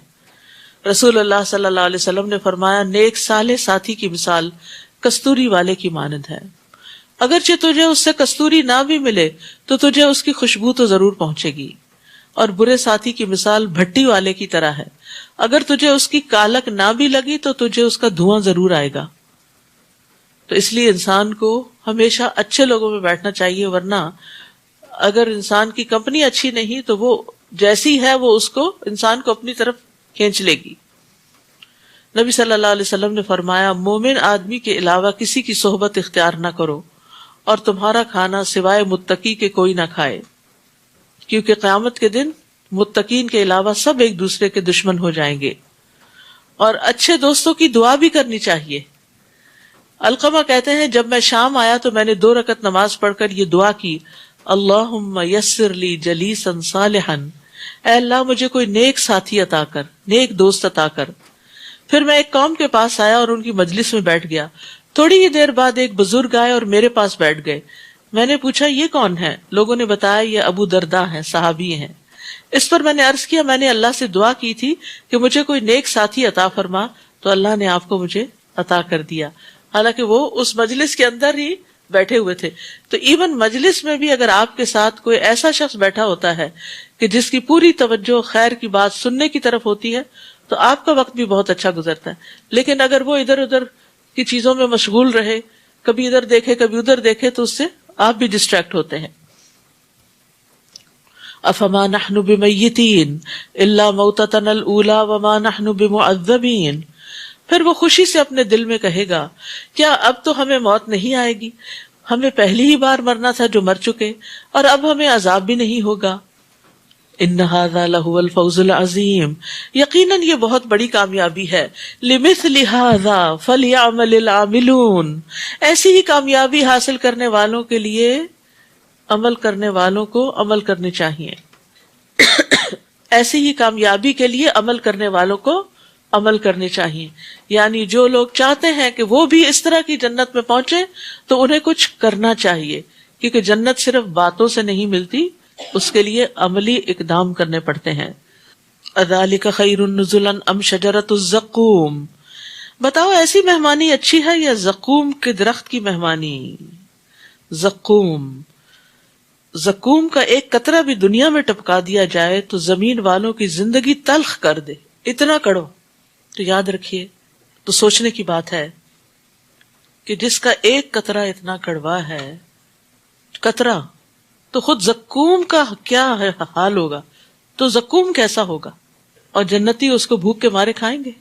دنیا میں ذرا سا ذائقہ بدل جائے نا چیز کا تو ہم رکھ دیتے ہیں، یا اپنی پسند کا نہ ہو، اچھے سے اچھا کھانا بنا ہوا اگر اپنی مرضی کا نہ ہو تو ہم کیا کرتے ہیں؟ ہم کھاتے نہیں. تو وہاں پسند کی تو خیر بہت ہی دور کی بات ہے، جو ہوگا وہ اتنا زہریلا ہوگا، اتنا تکلیف دہ ہوگا کہ اس کے علاوہ کوئی اور آپشن بھی نہیں ہوگی. دنیا میں تو اور آپشنز ہو جاتی ہیں. انا جعلناها فتنة للظالمین، جسے ہم نے ظالموں کے لیے ایک آزمائش بنا دیا. وہ ایسا درخت ہے جو جہنم کی تہ سے نکلتا ہے، اس کے شگوفے ایسے ہیں جیسے شیطانوں کے سر، یعنی دیکھنے میں بھی بھیانک، نہ اس کا رنگ، نہ اس کا ذائقہ، نہ اس کی شکل. کیونکہ آپ دیکھیے دنیا میں اللہ تعالیٰ نے جتنی بھی چیزیں پیدا کی نا، ان کو ایک مخصوص شیپ دی ہے، ایک مخصوص رنگ دیا ہے، ٹیکسچر دیا ہے، ذائقہ دیا، خوشبو دی ہے، کتنا کچھ اس کے ساتھ. لیکن جہنم میں جو کھانے کو ملے گا وہ انتہائی بھیانک ہوگا. اہل دوزخ اسی کو کھائیں گے، استغفر اللہ، اور اس سے اپنے پیٹ بھریں گے. پھر اس پر انہیں پینے کو پیپ ملا کھولتا پانی ملے گا. اصل میں کڑوی چیز جب انسان کھا لیتا ہے، جیسے کریلے، تو پیاس لگتی، تو یہ زقوم کھانے کے بعد ان کو شدید پیاس لگے گی، اور جب وہ پانی پینے کو مانگیں گے تو پانی کیا؟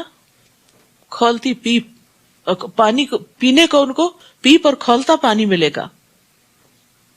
پھر انہیں دوزخ کی طرف لوٹنا ہوگا. انہوں نے اپنے آباء و اجداد کو گمراہی پایا تو انہی کے نقش قدم پر دوڑنے لگے، حالانکہ ان سے پہلے بہت سے گزشتہ لوگ گمراہ ہو چکے تھے. بلا شبہ ہم نے ان میں ڈرانے والے بھیجے تھے، پھر دیکھ لو جنہیں ڈرایا گیا تھا ان کا انجام کیا ہوا. ان میں سے صرف اللہ کے مخلص بندے ہی محفوظ رہے. اور ہمیں نوح نے پکارا تو دیکھو ہم کیا خوب دعا قبول کرنے والے ہیں، اور انہیں اور ان کے گھر والوں کو شدید بے چینی سے نجات دی. وَنَجَّيْنَاهُ وَأَهْلَهُ مِنَ الْكَرْبِ الْعَظِيمِ. تو جب آپ دعا کیا کریں نا تو کہا کرے، یا اللہ جس طرح تو نے نوح علیہ السلام اور ان کے گھرانے کو شدید کرب سے نجات دی تھی تو مجھے بھی کرب سے نجات دے. یعنی کوئی بھی چیز جو آپ کو تکلیف دے رہی ہو، بادر کر رہی ہو، تو قرآن میں جو چیزیں آئی ہیں یا اللہ تعالیٰ کے نام ہیں ان کا واسطہ دے کے پھر انسان کو دعا کرنی چاہیے. اور صرف انہی کی اولاد کو باقی رکھا اور بعد میں آنے والی نسلوں میں ان کا ذکر خیر چھوڑ دیا. سلام ہو نوح پر، جہان والوں میں ہم نیکی کرنے والوں کو ایسا ہی صلہ دیا کرتے ہیں، بلا شبہ وہ ہمارے مومن بندوں میں سے تھا. ثم اغرقنا الآخرین، پھر ہم نے باقی لوگوں کو غرق کر دیا. اور اسی نوح کے پیروکاروں میں ابراہیم بھی تھے، جبکہ وہ اپنے رب کے ہاں صاف دل لے کر آئے. اذ جاء ربہ بقلب سلیم، قلب سلیم جو شرک اور شک سے پاک ہوتا ہے. کیونکہ یقین بڑی دولت ہے، یقین بہت بڑی دولت ہے. انسان کا جتنا زیادہ کسی چیز پر یقین ہوتا ہے اتنا ہی زیادہ پھر اس سے وہ فائدہ اٹھاتا ہے. مثلاً ہمیں جب یقین ہوتا ہے نا کہ یہ کھانا مجھے طاقت دے گا، میری بھوک مٹائے گا، تو ہم اس کو شوق سے کھا لیتے ہیں. یہ دوا میرا سر درد دور کر دے گی، کیونکہ آپ کا کوئی ایکسپیرینس ہوتا ہے پچھلا، جس کی بنا پر آپ کو یقین ہوتا ہے کہ نہیں میں نے جب بھی کھائی تھی تو مجھے آرام آ گیا تھا، اب بھی کھاؤ گی تو اس سے انشاءاللہ آرام آ جائے گا. تو آپ اس کو اگر گھر میں نہ بھی ہو تو خریدنے چلے جاتے ہیں، منگواتے ہیں. اپنے ملک میں نہ ملے تو دوسرے ملک سے منگواتے ہیں. کیا ہے؟ یقین ہے نا اس کے پیچھے. اسی طرح جس کو مرنے کا یقین ہو، یقین، وہ پھر اس کی تیاری کرتا ہے. جیسے سفر کا یقین ہو، اگر آپ کا ٹکٹ آ چکا ہے، ویزا آ چکا ہے، تو آپ سفر کرنے کے لیے پوری تیاری شروع کر دیں گے. اور جب تک آپ کا ویزا نہیں آتا تو پھر کیا ہوتا ہے؟ آپ تیاری نہیں کرتے، کیونکہ آپ شک کی حالت میں، پتہ نہیں جانا ہے یا نہیں جانا. جب جانا ہوگا تو دیکھیں گے. تو شک جو ہے وہ عمل کی قوت چھین لیتا ہے، لیکن یقین سے عمل کی قوت بڑھتی ہے. اسی طرح جس کسی کو آخرت پر یقین ہو کہ وہ آنی ہے اور حساب کتاب ہونا ہے، تو پھر وہ شخص اس کے لیے اسی طرح تیاری بھی کرتا ہے. تو قلب سلیم وہ ہوتا ہے کہ جس میں شک نہیں، اللہ کے بارے میں شک نہیں، آخرت کے بارے میں شک نہیں، جزا سزا کے بارے میں. اوف عرابی کہتے ہیں میں نے محمد بن سیرین سے پوچھا یہ قلب سلیم کیا چیز ہے، اس سے کیا مراد ہے؟ انہوں نے کہا جو اللہ کی مخلوق کے معاملے میں اللہ عز و جل کے لیے خیر خواہی کرنے والا ہو، یعنی بندوں کا خیر خواہ. قلب سلیم والا کون ہوتا ہے؟ جو بندوں سے اچھا کرتا ہے. بندوں سے اچھا صرف وہ کر سکتا ہے جو اللہ پر یقین رکھتا ہو کہ وہ مجھے اس کی جزا دے گا. ورنہ کوئی ایک بندہ ایسا بتا دے جس کی کوئی بات آپ کو کبھی بری نہ لگی ہو یا جس سے آپ کو کوئی تکلیف نہ پہنچی ہو، حتیٰ کہ جن سے ہم شدید محبت کرتے ہیں ان کی بھی بہت سی باتوں سے اگری نہیں کرتے، اور ان سے بھی محبت، ان سے بھی اختلاف ہوتا ہے، اور ان سے بھی کبھی کوئی تکلیف پہنچتی ہے. ہمارے والدین ہو سکتے ہیں، استاد ہو سکتے ہیں، ہمارے بہن بھائی ہو سکتے ہیں، دوست ہو سکتے ہیں، کوئی بھی. تو آپ دیکھیے اگر ہم پھر بدلہ لینے پر ہی آ جائیں تو کیا کسی کی خیر خواہی کر سکتے ہیں؟ اگر کسی نے ہمیں دھوکہ دیا ہو تو ہم اس کے ساتھ اچھا نہیں کر سکتے اگر ہم اللہ کے لیے نہ کریں، کیونکہ اگر اس کے لیے کریں گے اس سے بھلائی تو نہیں کر سکیں گے. تو قلب سلیم والا ہی دراصل اچھے اچھے کام کرنے کے قابل ہوتا ہے، کیونکہ وہ اپنے دل سے اس طرح کے منفی اثرات کو صاف کرتا رہتا ہے، اپنے دل کو سلامت رکھتا ہے. جریر بن عبداللہ کہتے ہیں کہ میں نے نبی صلی اللہ علیہ وسلم سے ہر مسلمان سے خیر خواہی کرنے پر بیعت کی. تو خیر خواہی جو ہے وہ ہر مسلمان کا حق ہے. رسول اللہ صلی اللہ علیہ وسلم نے فرمایا مسلمان کے مسلمان پر 6 حق ہیں. آپ سے عرض کیا گیا اللہ کے رسول وہ کیا ہے؟ آپ نے فرمایا جب تم اس سے ملو تو اسے سلام کرو، جب وہ تمہیں دعوت دے تو قبول کر لو، جب وہ تم سے خیر خواہی طلب کرے تو تم اس کی خیر خواہی کرو، کوئی اچھا مشورہ مانگے. اور ایک روایت میں ہے اور اس کی غیر موجودگی میں اس کا خیر خواہ رہے. جب وہ چھینکے اور الحمدللہ کہے تو تم یرحمک اللہ کہو، جب وہ بیمار ہو جائے تو اس کی عیادت کرو، جب وہ فوت ہو جائے تو اس کے جنازے میں شرکت کرو. تو یاد رکھیے کہ خیر خواہی ہم سب پر لازم ہے، ورنہ خیر خواہی کے بغیر انسان قلب سلیم نہیں رکھ سکتا. اور جس کا دل سلامت نہیں ہوتا ہر طرح کے شر، وسوسوں اور فساد سے، تو پھر کیا ہوتا ہے؟ انسان ہر وقت منفی باتیں کرتا ہے، لوگوں سے صرف شکوے شکایت کرتا ہے. اور کہتے ہیں کہ اگر صرف 30 منٹ کے لیے بھی دن میں انسان بری سوچیں سوچتا ہے، شکوے شکایت اور غم اور دکھ کی باتیں، تو اس سے اس کے دماغ کی شریانوں کو نقصان پہنچتا ہے. MRI کے مختلف نتائج کا جب جائزہ لیا گیا تو پتہ چلا کہ منفی سوچیں، سٹریس، ناخوش رہنا دماغ کے ایک خاص حصے کو سکیڑ دیتا ہے، جس کی وجہ سے انسان نئی چیزیں نہیں سیکھ سکتا، جس کی وجہ سے انسان کے جذبات کے اندر پوری طرح ٹھہراؤ نہیں ہوتا، یعنی کہ وہ ایموشنلی بھی انسٹیبل ہو جاتا ہے. تو اس لیے بہت ضروری ہے کہ نیک اعمال کرنے کے لیے ہمارا قلب سلیم ہو، دل سلیم ہو. تو ابراہیم علیہ السلام کی خوبی کیا تھی؟ اذ جاء ربہ بقلب سلیم، وہ اپنے رب کے پاس سلامت دل لے کر آئے. جب انہوں نے اپنے باپ اور اپنی قوم سے پوچھا تم کن چیزوں کی عبادت کرتے ہو؟ کیا تم اللہ کو چھوڑ کر جھوٹ گھڑے ہوئے الہ چاہتے ہو؟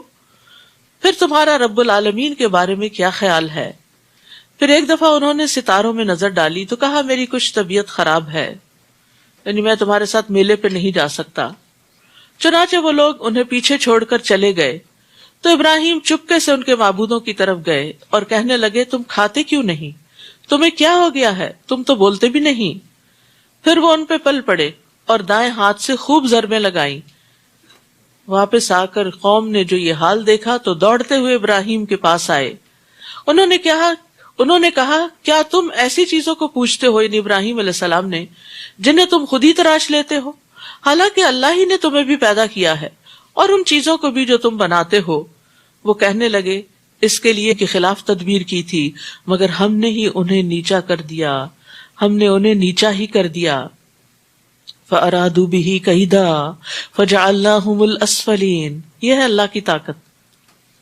اللہ کے بندوں کے ساتھ جب کوئی برا چاہے اور بری چالیں چلے تو اللہ سبحانہ تعالیٰ انہیں ہی نیچا دکھا دیتے ہیں۔ لیکن پھر وہ کون ہوتے ہیں جن کے لیے اللہ تعالیٰ اتنا بڑا انتقام لیتا ہے؟ وہ اللہ کے مخلص بندے ہوتے ہیں، جن کے اندر شرک نہیں ہوتا، شک نہیں ہوتا۔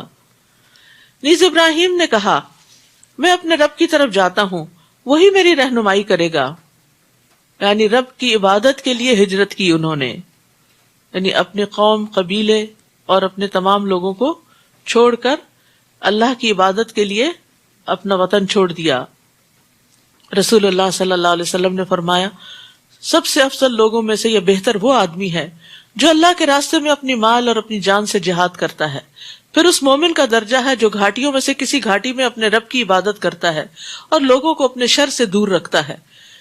تو یہ گھاٹی ہو یا آپ کا گھر ہو، اپنی عبادت پہ انسان فوکس کرے اور دوسرے لوگوں کو ستائے نہیں۔ ربی حبلی من الصالحین، کیونکہ افسوس کے ساتھ کہنا پڑتا ہے کہ بہت سے گھرانوں میں بعض اوقات بزرگ خواتین ہی نماز، روزہ، عبادت ہر چیز کر رہے ہوتے ہیں، لیکن اس کے ساتھ ساتھ بہوؤں کو، بچوں کو، گھر والوں کو تنگ کرنے میں بھی کوئی کسر نہیں اٹھا رکھتے۔ تو ایسا کرنا جو ہے یہ انسان کو صالحین میں شامل نہیں ہونے دیتا۔ تو افضل انسان کون ہے، بہترین انسان کون ہے؟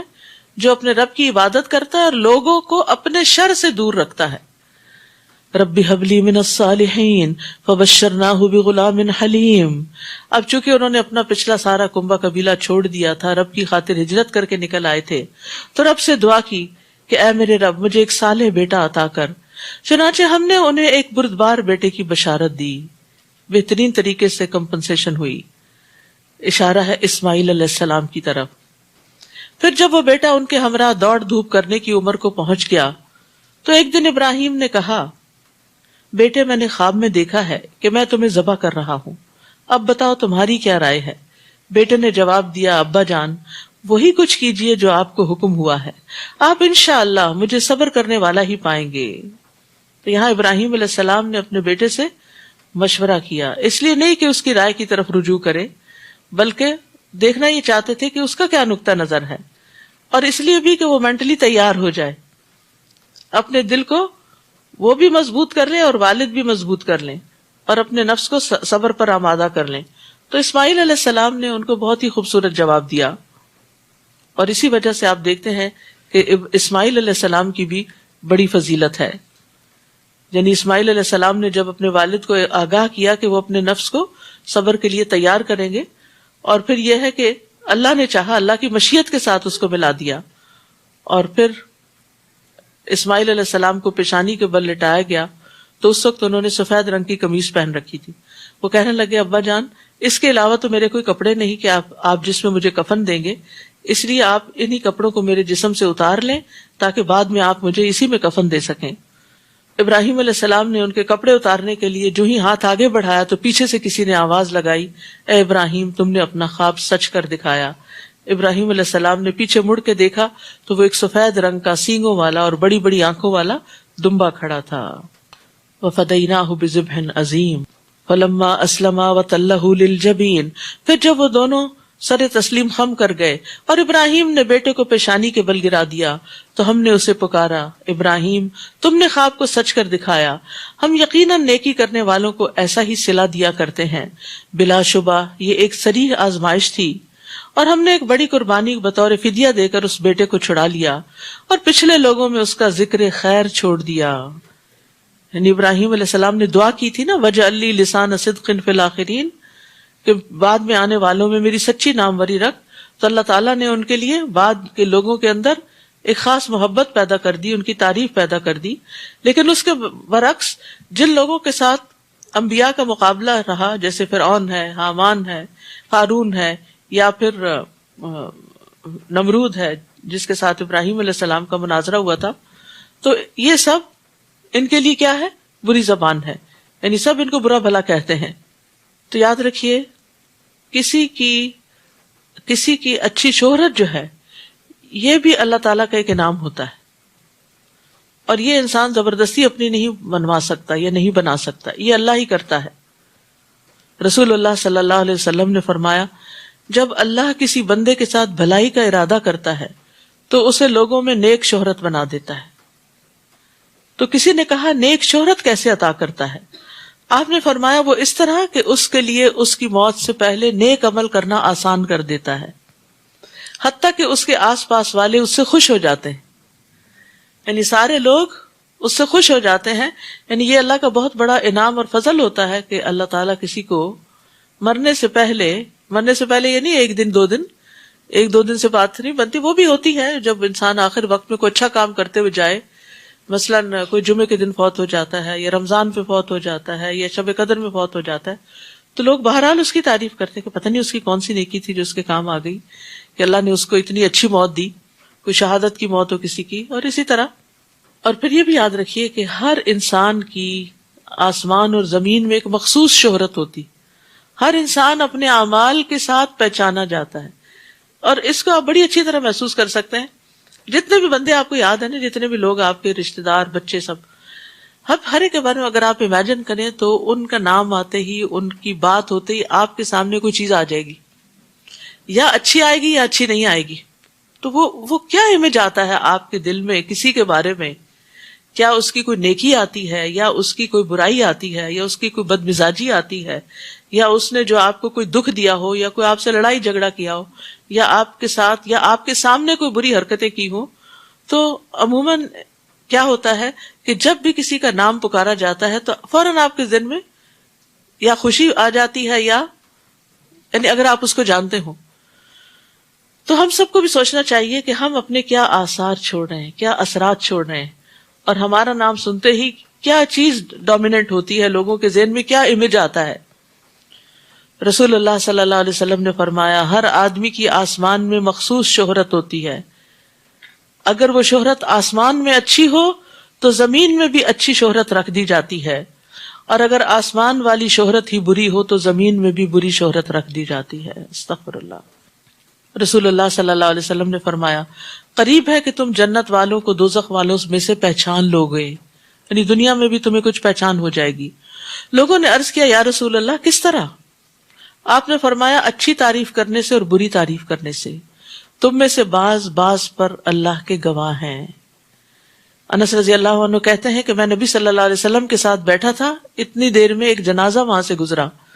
آپ نے فرمایا، یہ کس کا جنازہ ہے؟ صحابہ نے کہا، یہ فلاں آدمی کا جنازہ ہے جو اللہ اور اس کے رسول سے محبت کرتا تھا، اللہ کی اطاعت کرتا تھا، اور اس معاملے میں کوشش کرتا تھا، یعنی کوشش کر کے اطاعت کرتا تھا. تو رسول اللہ صلی اللہ علیہ وسلم نے فرمایا، واجب ہو گئی، واجب ہو گئی، واجب ہو گئی. اتنے میں ایک اور جنازہ گزرا، اس کے بارے میں صحابہ نے کہا، یہ فلاں آدمی کا جنازہ ہے جو اللہ اور اس کے رسول سے بغض رکھتا تھا، اللہ کی نافرمانی کرتا تھا، اور اس معاملے میں بھاگ دوڑ کرتا تھا. آپ نے فرمایا، واجب ہو گئی، واجب ہو گئی، واجب ہو گئی. صحابہ نے پوچھا، اللہ کے رسول، آپ نے ایک جنازے کی تعریف کی ہے اور دوسرے کی مذمت کی ہے، آپ نے دونوں کے بارے میں فرمایا، واجب ہو گئی، واجب ہو گئی، واجب ہو گئی. آپ نے فرمایا، ہاں ابو بکر، بے شک اللہ کے کچھ فرشتے ہیں جو انسان کے اندر موجود خیر اور شر کو بنی آدم کی زبانوں میں جاری کرتے ہیں. اللہ کے کچھ فرشتے ہیں، وہ فرشتے بنی انسانوں کے منہ پر، انسانوں کے دلوں میں وہ بات ڈالتے ہیں جو کسی کے بارے میں یا اچھی ہوتی ہے یا بری ہوتی ہے، یعنی خیر یا شر القاء کرتے ہیں، اس کے دل میں وہ بات ڈالتے ہیں، اور پھر اس کے مطابق وہ اپنی رائے دیتا ہے.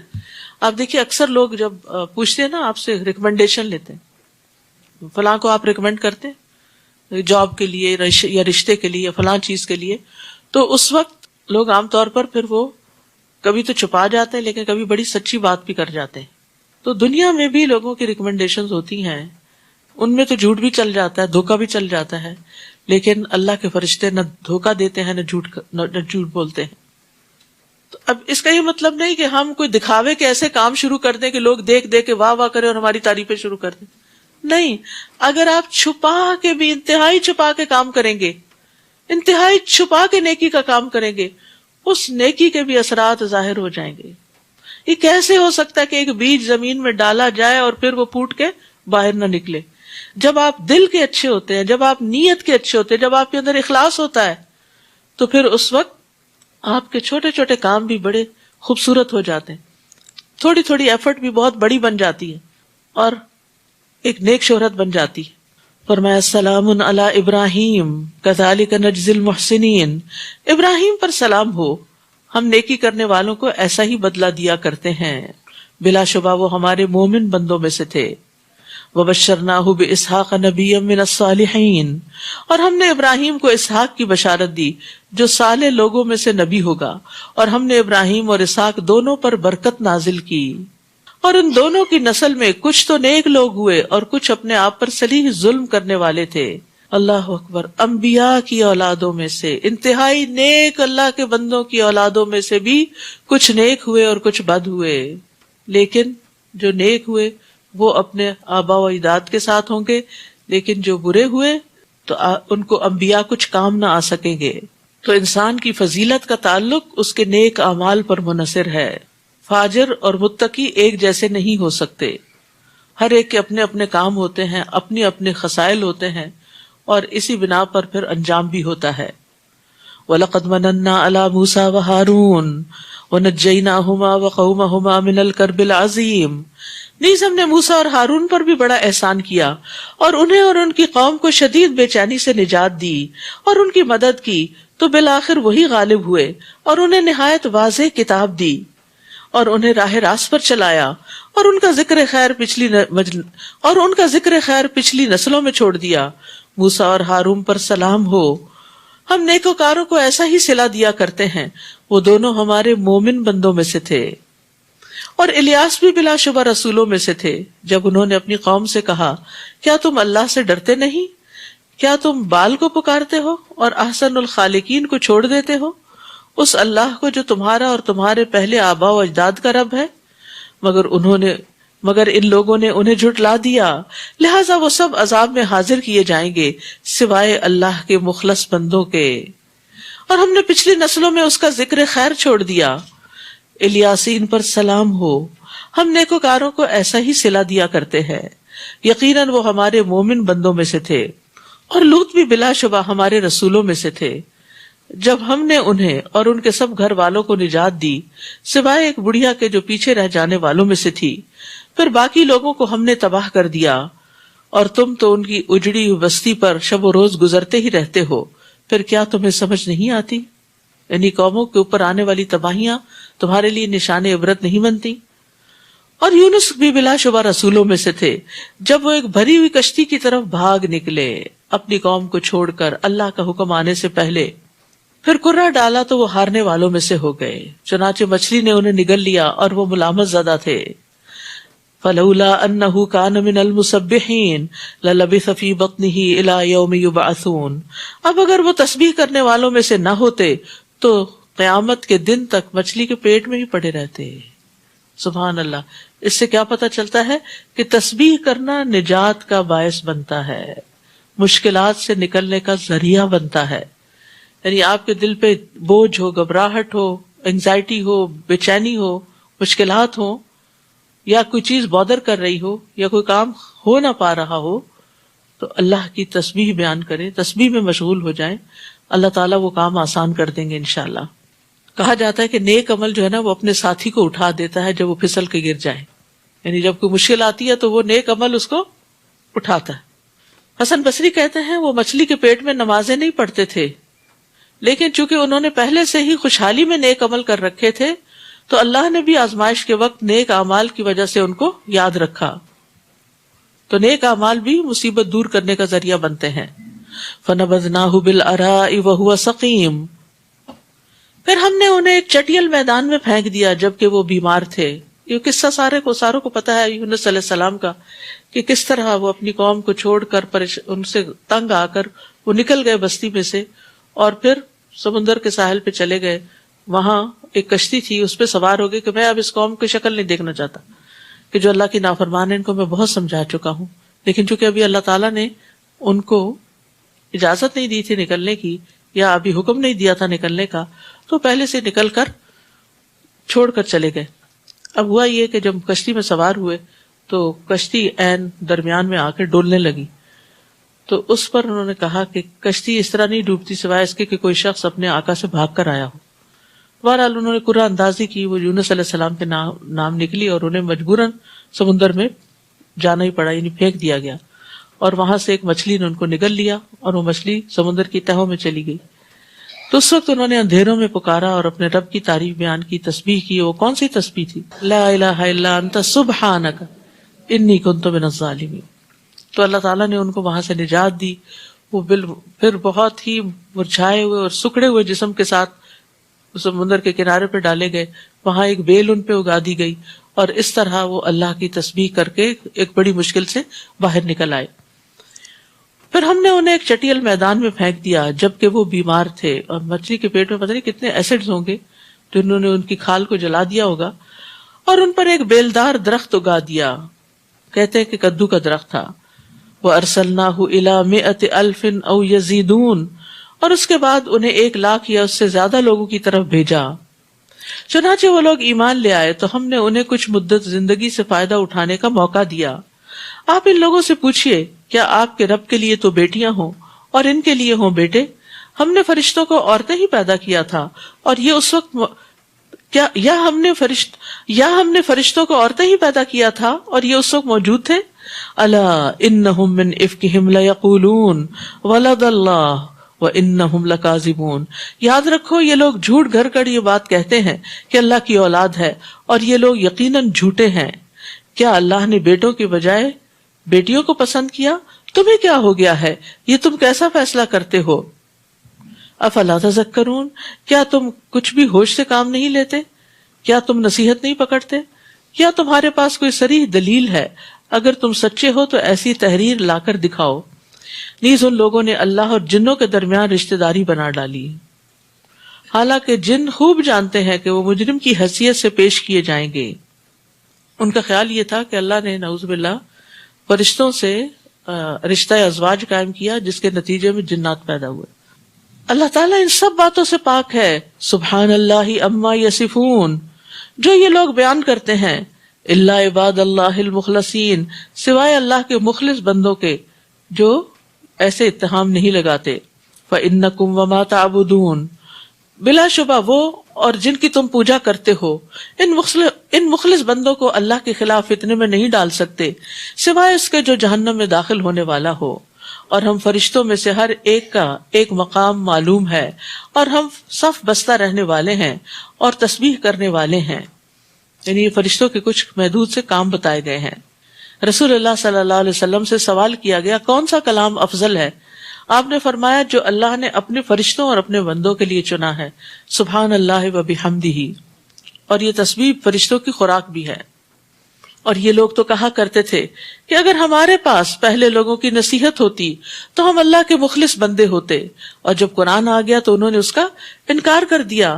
اب جلد ہی انہیں اس کا نتیجہ معلوم ہو جائے گا، اور ہمارے بندے جو رسول ہیں ان کے حق میں پہلے ہی حکم صادر ہو چکا ہے کہ یقیناً ان کی مدد کی جائے گی، اور یقیناً ہمارا لشکر ہی غالب رہے گا. سو آپ کچھ مدت ان سے اعراض کیجئے اور انہیں دیکھتے رہیے، یہ خود بھی جلد ہی دیکھ لیں گے. کیا یہ ہمارے عذاب کے لیے جلدی مچا رہے ہیں؟ جب وہ عذاب ان کے صحن میں اترے گا تو وہ صبح ان کے لیے بہت بری ہوگی جنہیں ڈرایا گیا ہے. اور ان سے کچھ مدت اعراض کیجئے اور دیکھتے رہیے، وہ بھی جلد ہی دیکھ لیں گے. سبحان ربک رب العزت عما یصفون، پاک ہے آپ کا رب جو عزت کا مالک ہے ان باتوں سے جو یہ بیان کرتے ہیں. تو یہ تسبیح مجلس کے اختتام پر بھی پڑھی جا سکتی ہے، اور اس کے علاوہ سبحانک اللہم و بحمدک بھی. اور رسولوں پر سلام ہو، اور سب تعریفیں اللہ رب العالمین کے لیے ہیں، اور اللہ کی حمد میں کوئی اس کا شریک نہیں. اسی لیے حمد کا لفظ صرف اللہ کے لیے آتا ہے. سورۃ صاد. بسم اللہ الرحمن الرحیم. سورۃ صاد. صاد والقرآن ذی الذکر.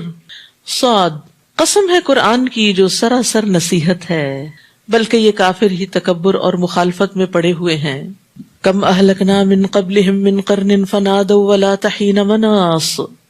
ان سے پہلے ہم کئی قومیں ہلاک کر چکے ہیں، عذاب کے وقت انہوں نے چیخو پکار شروع کر دی، تب بچ نکلنے کا وقت نہ رہا.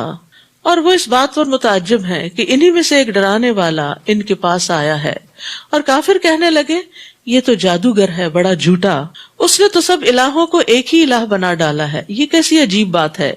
اور ان کے سردار چل کھڑے ہوئے اور کہنے لگے چلو اور اپنے الہوں کی عبادت پر ڈٹے رہو، یہ بات تو کسی اور ہی ارادے سے کہی جا رہی ہے جو ہم نے آخری ملت میں بھی نہیں سنی، یہ تو بس ایک من گھڑت بات ہے. کیا ہم میں سے یہی ایک شخص رہ گیا تھا جس پر ذکر نازل کیا گیا؟ بلکہ وہ میرے ذکر کے بارے میں ہی شک میں پڑے ہیں، اور یہ اس لیے ہے کہ انہوں نے ابھی تک میرے عذاب کا مزہ نہیں چکھا. ام عندہم خزائن رحمت ربک العزیز الوہاب. یا ان کے پاس آپ کی رب کے رحمت کے خزانے ہیں جو ہر چیز پر غالب اور سب کو عطا کرنے والا ہے، یا یہ آسمانوں، زمین اور ان کے درمیان کی چیزوں کے مالک ہیں. اگر یہ بات ہے تو یہ رسیاں تان کر اوپر چڑھ جائیں. جندم ما ہنالک مہزوم من الاحزاب.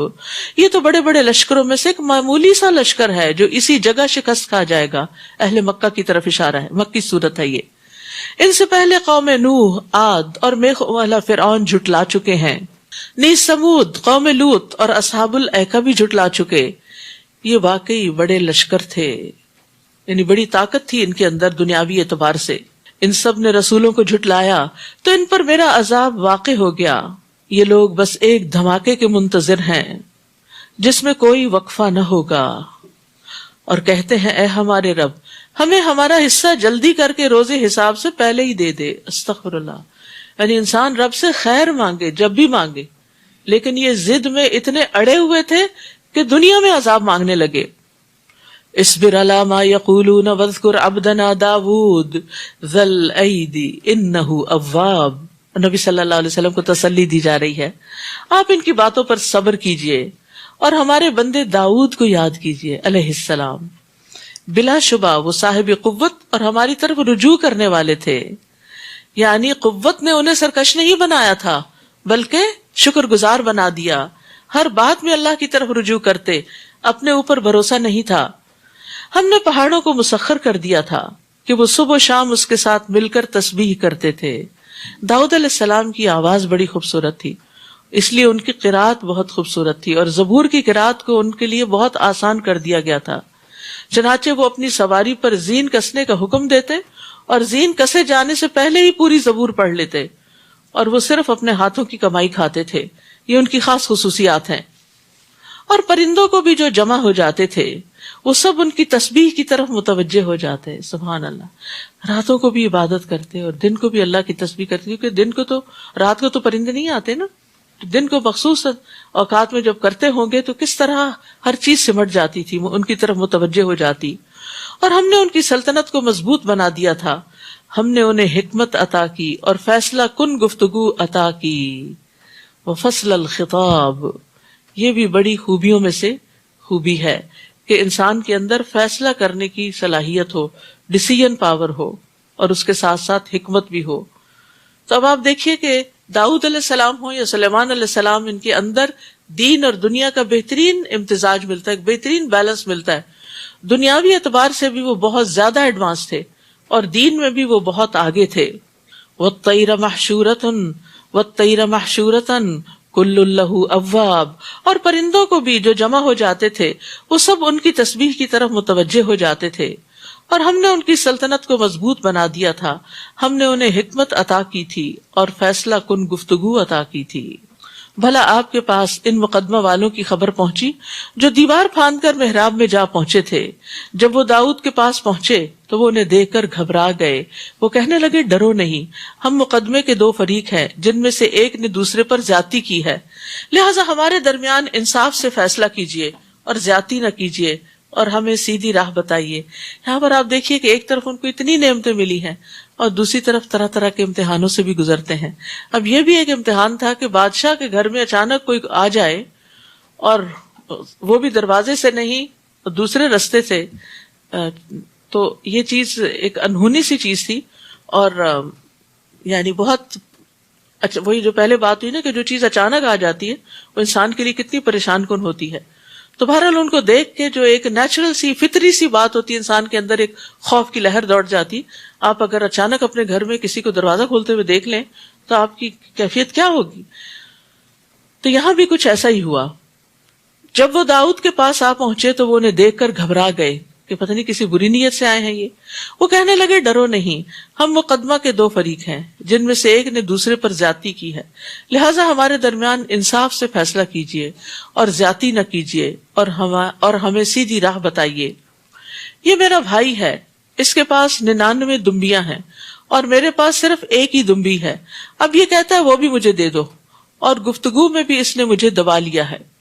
داؤد علیہ السلام نے جواب دیا کہ اس شخص نے تیری دمبی کو اپنی دمبیوں میں ملانے کے لیے اس کا سوال کر کے تجھ پر ظلم کیا ہے، اور اکثر شریک ایک دوسرے پر زیادتی کرتے ہی رہتے ہیں سوائے ان لوگوں کے جو ایمان لائے اور انہوں نے نیک عمل کیے، اور ایسے لوگ تھوڑے ہی ہیں. اب داؤد کو خیال آیا کہ اس مقدمے سے دراصل ہم نے اس کی آزمائش کی ہے. چنانچہ انہوں نے اپنے رب سے معافی مانگی اور رکوع میں گر گئے اور اس کی طرف رجوع کر لیا. یہ ہوتے ہیں نیک بندے. یعنی داؤد علیہ السلام کی زندگی میں کوئی ایسی چیز تھی کہ جس کی طرف ان کی شاید توجہ نہیں تھی، تو اللہ تعالیٰ نے ان کے سامنے ایک ایسا مقدمہ لا کھڑا کیا کہ جس کو دیکھ کے انہیں اپنی بات یاد آ گئی اور پھر انہوں نے توبہ کر لی. یاد رکھیے ہدایت دو طرح کی ہوتی ہے. ایک تو ہدایت کتابی ہوتی ہے جو ہمیں کتابوں سے، قرآن سے، سنت سے علم حاصل کر کے پتہ چلتی ہے، اور دوسری ہدایت جو ہوتی ہے وہ بیانی ہوتی ہے. بیانی ہدایت یہ ہے کہ اللہ تعالیٰ آپ کو مختلف واقعات، حادثات، تجربات سے سکھاتے ہیں. کوئی چیز آپ سوچتے ہیں اور وہ ہو جاتی ہے تو آپ سوچتے ہیں کہ اچھا یہ تو مجھے ایسا سوچنا ہی نہیں چاہیے اور صرف اچھا سوچنا چاہیے. اچھی بات ہے، لیکن بہت دفعہ ایسا ہوتا ہے کہ انسان کچھ چیزیں یعنی نہیں بھی چاہتا تو وہ ہو جاتی ہیں. اور کبھی ایسا ہوتا ہے کہ انسان جب غور و فکر کرنے لگتا ہے تو اس کے نقطے میں لا لیتا ہے کہ یہ میری زندگی میں بات اس لیے پیش آئی ہے. کبھی انسان ماں باپ کی نافرمانی کرتا ہے تو وہ اپنی اولاد میں نافرمانی دیکھتا ہے، تو اس وقت جس کا دل صاف ہوتا ہے نا اس کو سمجھ آ جاتی کہ یہی رویہ میں نے فلاں وقت اپنے پیرنٹس کے ساتھ کیا تھا.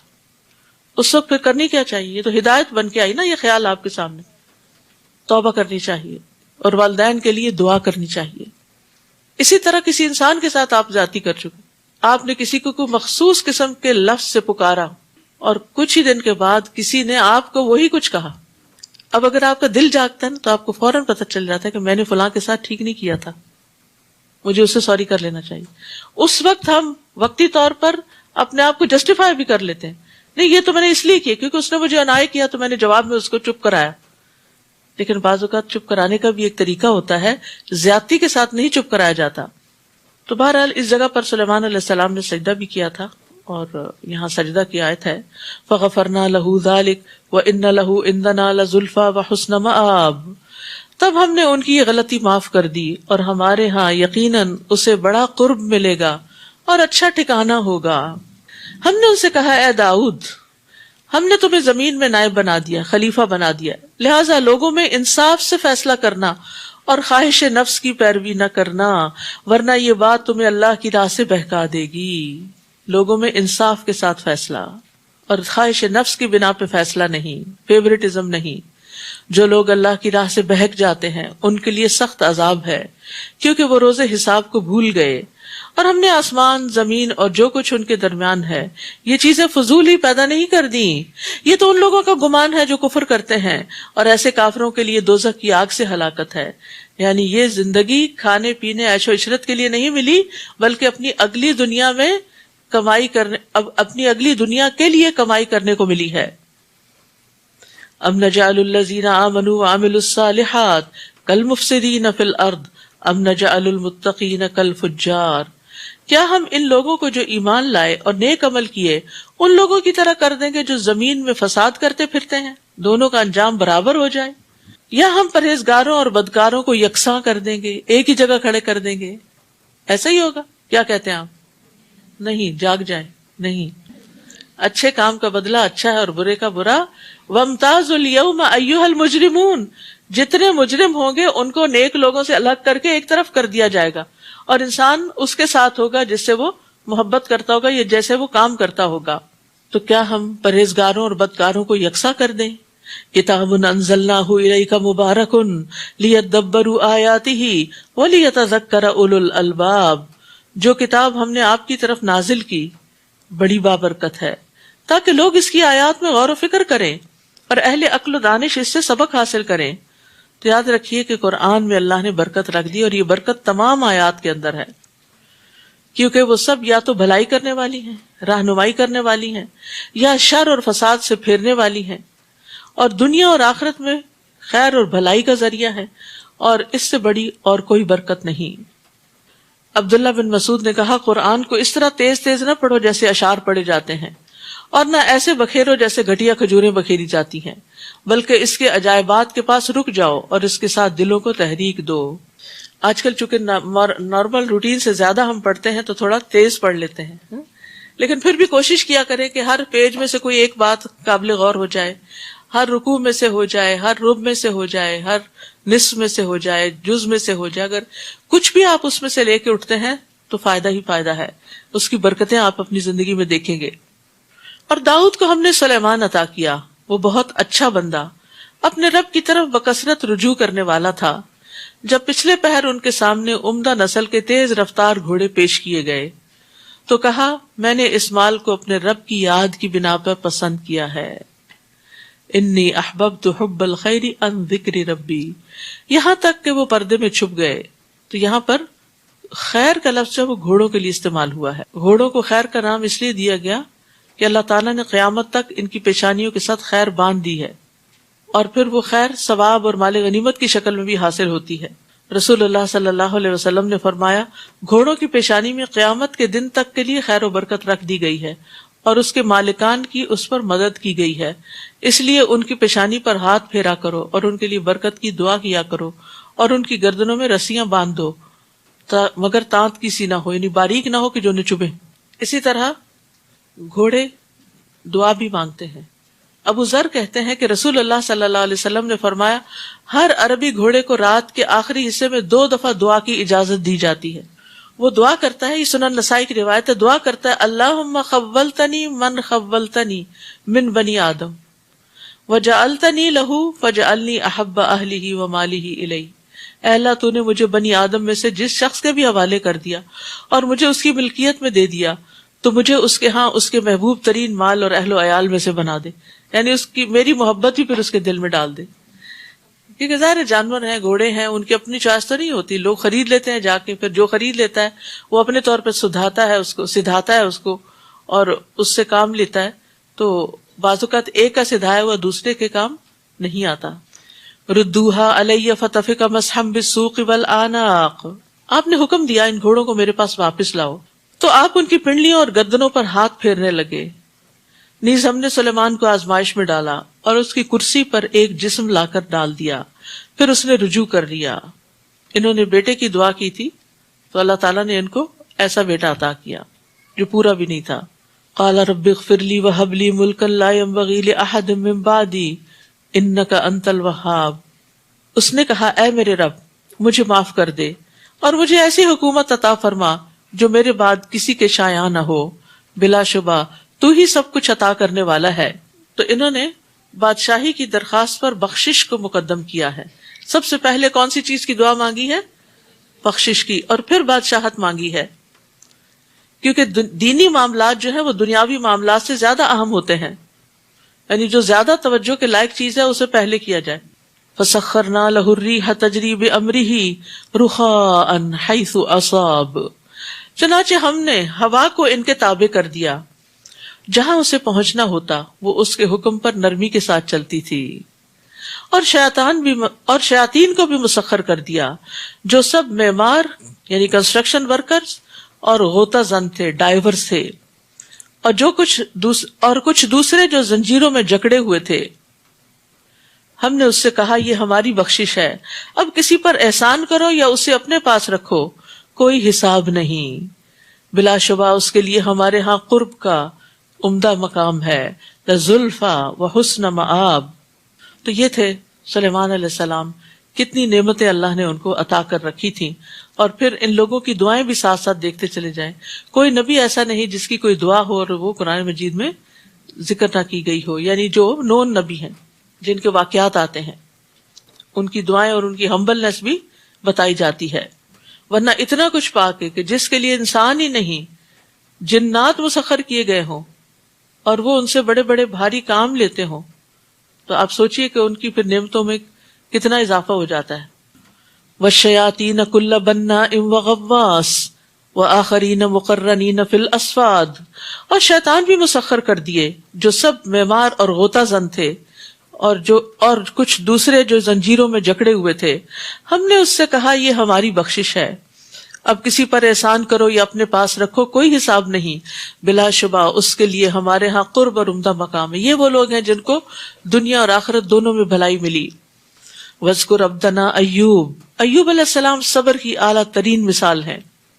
اور ہمارے بندے ایوب کا ذکر کیجئے، جب انہوں نے اپنے رب کو پکارا، شیطان نے مجھے سخت تکلیف اور عذاب میں ڈال دیا ہے. تو اس سے پتہ چلتا ہے کہ بعض بیماریاں شیطان کے اثرات کی وجہ سے بھی ہوتی ہیں، یعنی ان کے پیچھے جنات کا عمل دخل بھی ہوتا ہے، اور بظاہر وہ فزیکل ایلنسز ہوتی ہیں. تو ہم نے انہیں حکم دیا کہ اپنا پاؤں زمین پر مارو، یہ ہے ٹھنڈا پانی نہانے کے لیے اور پینے کے لیے. اسی لیے آپ دیکھیں کہ جب ایسے اثرات ہوتے ہیں، نظر کے اثرات یا جادو کے اثرات یا کچھ، تو پھر اس کے لیے رکیے والا پانی دیا جاتا ہے کہ وہ جسم پر بہایا جائے. اور ہم نے انہیں ان کے اہل و عیال عطا کیے اور اپنی مہربانی سے ان کے ساتھ اتنے اور بھی دیے. یہ اہل عقل و دانش کے لیے ایک نصیحت ہے. اور ہم نے انہیں کہا کہ اپنے ہاتھ میں تنکوں کا ایک مٹھا جھاڑو لے لو، اس سے مار لو اور قسم نہ توڑو. یہ کسی کو مارنے کی بات تھی تو انہوں نے کوئی غصے میں قسم کھا لی تھی، تو اللہ تعالیٰ نے اس قسم سے نکلنے کا طریقہ بتا دیا. ہم نے ایوب کو صابر پایا، بہترین بندہ جو ہر وقت اپنے رب کی طرف رجوع کرنے والا تھا. یعنی سلیمان علیہ السلام کی مثال کے بعد داؤد علیہ السلام کی مثال، دو بالکل کنٹراسٹ. سلیمان علیہ السلام کو اللہ تعالیٰ نے ہر طرح کی نعمتیں دی ہوئی تھی اور وہ اس میں اواب تھے، منیب تھے اور شکر گزار تھے. اور ایوب علیہ السلام سے ساری نعمتیں لے لی گئی تھی اور یہ اپنی اس حالت میں بھی شکر گزار تھے، رجوع کرنے والے تھے.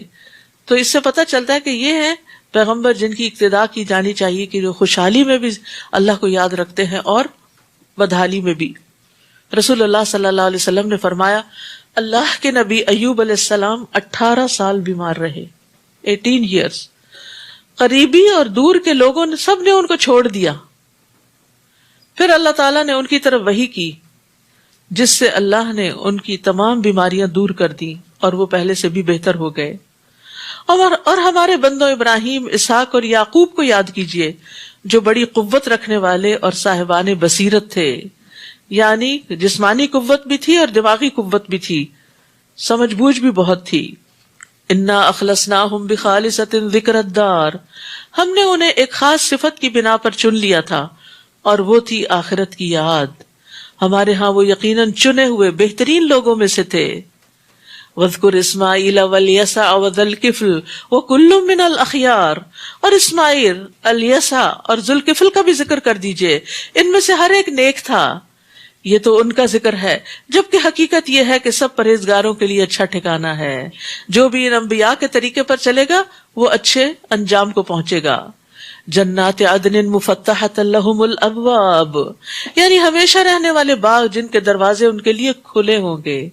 جنت کے 8 دروازے ہیں اور ان کی چوڑائی بھی بہت بڑی بڑی ہے. نبی صلی اللہ علیہ وسلم نے فرمایا اس ذات کی قسم جس کے ہاتھ میں میری جان ہے، یقیناً جنت کے دروازوں کے دونوں کناروں میں اتنا فاصلہ ہے جتنا مکہ اور ہمیر میں یا مکہ اور بصرہ میں ہے. یعنی ایک دروازہ اتنا بڑا. اور جنت کے دروازوں کے نام بھی ہے، کوئی باب الصلاۃ ہے، کوئی باب الریان ہے، کوئی باب الجہاد ہے، کوئی باب الصدقہ ہے. کچھ خوش نصیب ایسے ہوں گے جنہیں ہر دروازے سے بلایا جائے گا، اور جنت کے دروازوں پر اعمال کے اجر کی فہرست بھی ہوگی. ایک آدمی جنت میں داخل ہوا اور دیکھا کہ اس کے دروازے پہ لکھا ہوا ہے صدقہ کا ثواب 10 گنا اور قرضے کا ثواب 18 گنا. یعنی اگر وہ کسی کو قرضہ دیتا ہے تو ہر روز اس کے اجر میں 18 گنا ثواب لکھا جاتا ہے، اضافہ ہوتا رہتا ہے. وہ ان میں تکیہ لگائے ہوئے ہوں گے اور وہاں بہت سے لذیذ میوے اور مشروب طلب کریں گے. نیز ان کے پاس نگاہیں جھکانے والی ہم عمر بیویاں ہوں گی. یہ وہ چیزیں ہیں جن کا روز حساب کے لیے تم سے وعدہ کیا جاتا ہے. یہ جو نگاہ جھکانے والی بات ہے نا، یہ دوسری دفعہ آ رہی ہے. اب عورت کا حسن جو ہے وہ اس کی حیا میں ہے کہ بلا وجہ مردوں کو یعنی نہ دیکھے، بات بھی کرے تو اس طرح کہ بالکل یعنی چہرے پہ آنکھیں گاڑ کے نہیں دیکھی جائیں. اور ایک اور معنی اس کا یہ ہے کہ وہ اپنے شوہر ہی کی طرف دیکھنے والی ہوگی، کسی اور مرد کی چاہت نہیں رکھنے والی ہوگی. یہ جنت میں جانے والی خواتین کی خاص خوبی ہے. ان ھذا لرزقنا ما له من نفاد ان ھذا لرزقنا ما له من نفاد ھذا وان للطاغین لشر مآب.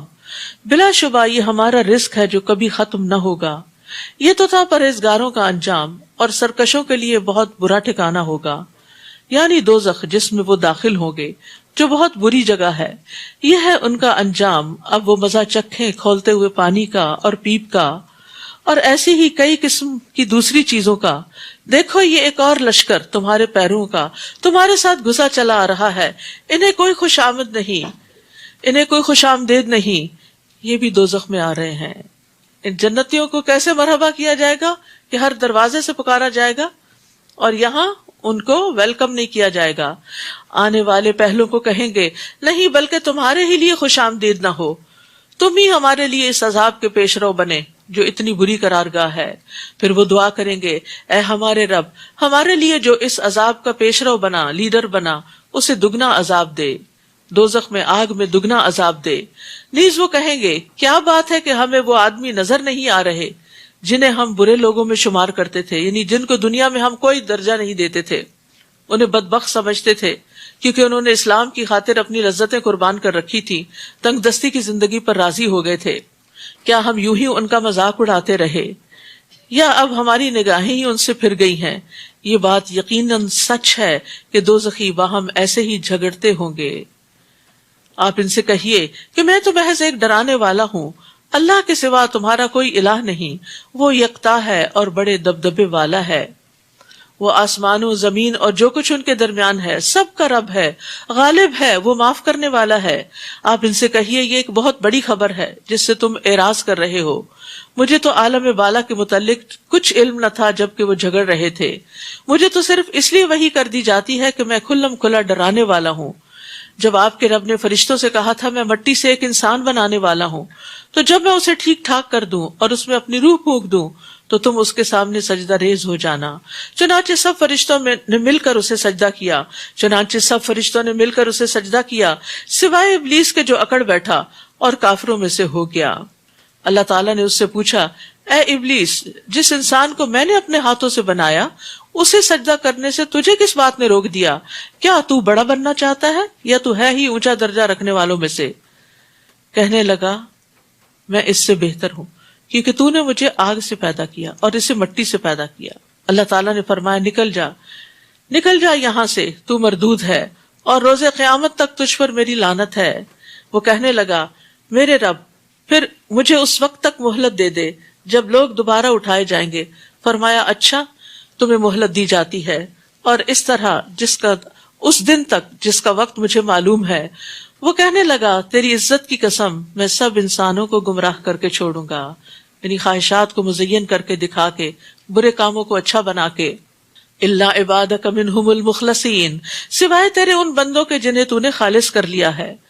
حق بات یہ ہے اور میں حق ہی کہا کرتا ہوں کہ میں جہنم کو تجھ سے اور ان سب لوگوں سے بھر دوں گا جو تیری پیروی کریں گے. اس لیے ہمیں شیطان کی پیروی کرنے سے ہر حال میں بچنا چاہیے. تو انشاءاللہ ہم کچھ عرصے کے بعد جب یہ کورس ختم ہو جائے گا اس کے بعد ایک اور کورس پیش کریں گے، اور اس کے بعد رمضان کے بعد مقاعد الشیطان کورس پیش کیا جائے گا جس میں شیطان کی چالوں کے بارے میں تفصیل سے بتایا جائے گا کہ شیطان کیا کیا کرتا ہے. یہ قرآن و سنت کی روشنی میں جو معلومات ہمیں شیطان سے متعلق ملتی ہیں کہ کس کس طرح وہ بہکاتا ہے، ان کے بارے میں آگہی دی جائے گی انشاءاللہ. آپ ان سے کہہ دیجئے کہ میں اس تبلیغ کے کام پر تم سے کوئی اجر نہیں مانگتا، نہ ہی میں تکلف کرنے والوں میں سے ہوں. یعنی پیغمبر جو ہے وہ بناوٹ نہیں کرتے، تکلف نہیں کرتے، بلکہ ان کی زندگی تکلفات سے پاک ہوتی ہے، ان کا کلام بھی، ان کا رہن سہن بھی، لباس بھی، کھانا پینا بھی. مسروق کہتے ہیں کہ ہم عبداللہ بن مسعود کی خدمت میں حاضر ہوئے. انہوں نے کہا، اے لوگو، جس شخص کو کسی چیز کا علم ہو تو وہ اسے بیان کرے، اگر علم نہ ہو تو کہے اللہ ہی زیادہ جانتا ہے، کیونکہ یہ بھی علم ہے کہ جو چیز نہ جانتا اس کے بارے میں کہے کہ اللہ زیادہ جانتا ہے، یہ بھی علم والا ہی کہتا ہے. تو اللہ تعالیٰ نے اپنے نبی سے بھی کہہ دیا، آپ کہہ دیجئے کہ میں تم سے اس پر کوئی اجرت نہیں چاہتا، نہ میں بناوٹ کرنے والوں میں سے ہوں. ان ہوا الا ذکر للعالمین ولتعلمن نبأہ بعد حین، مگر یہ تمام جہان والوں کے لیے نصیحت ہے، کچھ مدت بعد تمہیں خود ہی اس خبر کی صداقت معلوم ہو جائے گی. سورۃ الزمر. بسم اللہ الرحمن الرحیم. تنزیل الکتاب من اللہ العزیز الحکیم. یہ کتاب اللہ تعالی غالب اور حکمت والے کی طرف سے نازل شدہ ہے. ہم نے اس کتاب کو آپ کی طرف حق کے ساتھ نازل کیا ہے، لہٰذا آپ خالصتاً اس کی حاکمیت تسلیم کرتے ہوئے صرف اسی کی عبادت کیجیے. الا للہ الدین الخالص. یاد رکھو، دین خالص اللہ ہی کے لیے ہے، خالص بندگی اسی کا حق ہے. اور جن لوگوں نے اللہ کے علاوہ اور کارساز بنا رکھے ہیں وہ کہتے ہیں ہم تو ان کی عبادت صرف اس لیے کرتے ہیں کہ وہ ہمیں اللہ سے قریب کر دیں. جن باتوں میں یہ اختلاف کر رہے ہیں یقیناً اللہ ان کے درمیان فیصلہ کر دے گا. اللہ ایسے شخص کو ہدایت نہیں دیتا جو جھوٹا اور حق کا منکر ہو. تو یہاں بھی آپ دیکھیے کہ دین کو اللہ کے لیے خالص کرنے کا حکم ہے، یعنی ہر عمل کے لیے نیت خالص ہونی چاہیے، کیونکہ اعمال کا دار و مدار نیتوں پر ہے. رسول اللہ صلی اللہ علیہ وسلم نے فرمایا، بے شک اللہ صرف وہ عمل قبول کرتا ہے جو خالص اس کے لیے ہو اور اس کا چہرہ چاہنے کے لیے کیا جائے. لیکن اگر کسی کی خواہش یا تمنا یہ ہو کہ لوگوں کے چہرے اپنی طرف متوجہ کر لے تو پھر اس کام میں برکت نہیں ہوتی، اس کا اجر نہیں ہوتا. تمام انبیاء کا وصف تھا اخلاص کے ساتھ کام کرنا، اسی لیے انہوں نے کہا میرا اجر اللہ کے ذمہ ہے. انسان جب بندوں سے توقعات ہٹا کے صرف اللہ کی طرف اپنی توجہ کر لیتا ہے تو پھر اللہ سبحانہ تعالیٰ اس سے راضی ہو جاتا ہے. لو اراد اللہ ان یتخذ ولدا لاصطفى مما يخلق ما يشاء سبحانہ هو اللہ الواحد القہار. اللہ اگر کسی کو بیٹا بنانا چاہتا تو وہ اپنی مخلوق میں سے جسے چاہتا چن سکتا تھا، مگر وہ تو ایسی باتوں سے پاک ہے، وہ یکتا ہے، سب پر غالب ہے. اس نے زمین اور آسمان کو حق کے ساتھ پیدا کیا، وہ رات کو دن پر اور دن کو رات پر لپیٹتا ہے. اسی نے سورج اور چاند کو مسخر کیا جو ایک وقت مقرر تک یوں ہی چلتا رہے گا، ہر ایک وقت مقرر تک یوں ہی چلتا رہے گا. یاد رکھو وہی سب پر غالب اور بخش دینے والا ہے. اس نے تمہیں ایک جان سے پیدا کیا، پھر اس سے اس کی بیوی بنائی اور تمہارے لیے مویشیوں میں سے 8 نر اور مادہ پیدا کیے. وہ تمہیں تمہاری ماؤں کے پیٹوں میں 3 تاریک پردوں میں، پیٹ کی اپنی لیئر، پھر اس کے بعد جو سیک ہوتا ہے اور اسی طرح جو لیکوڈ ہوتا ہے سیک کے اندر، ان سب کے اندر بچے کو رکھا. وہ لیکوڈ اس لیے ہوتا ہے تاکہ بچہ جو ماں اٹھتی بیٹھتی چلتی دوڑتی ہے تو وہ شوق سے اس کو بچاتا ہے، وہ کشن کا کام کرتا ہے. تو یہ اللہ سبحانہ تعالیٰ کی خاص حفاظت ہے جو اللہ نے تخلیق سے پہلے بندے کے لیے ماں کے پیٹ میں رکھی. 3 تاریک پردوں میں ایک کے بعد دوسری شکل دیتے ہوئے پیدا کرتا ہے.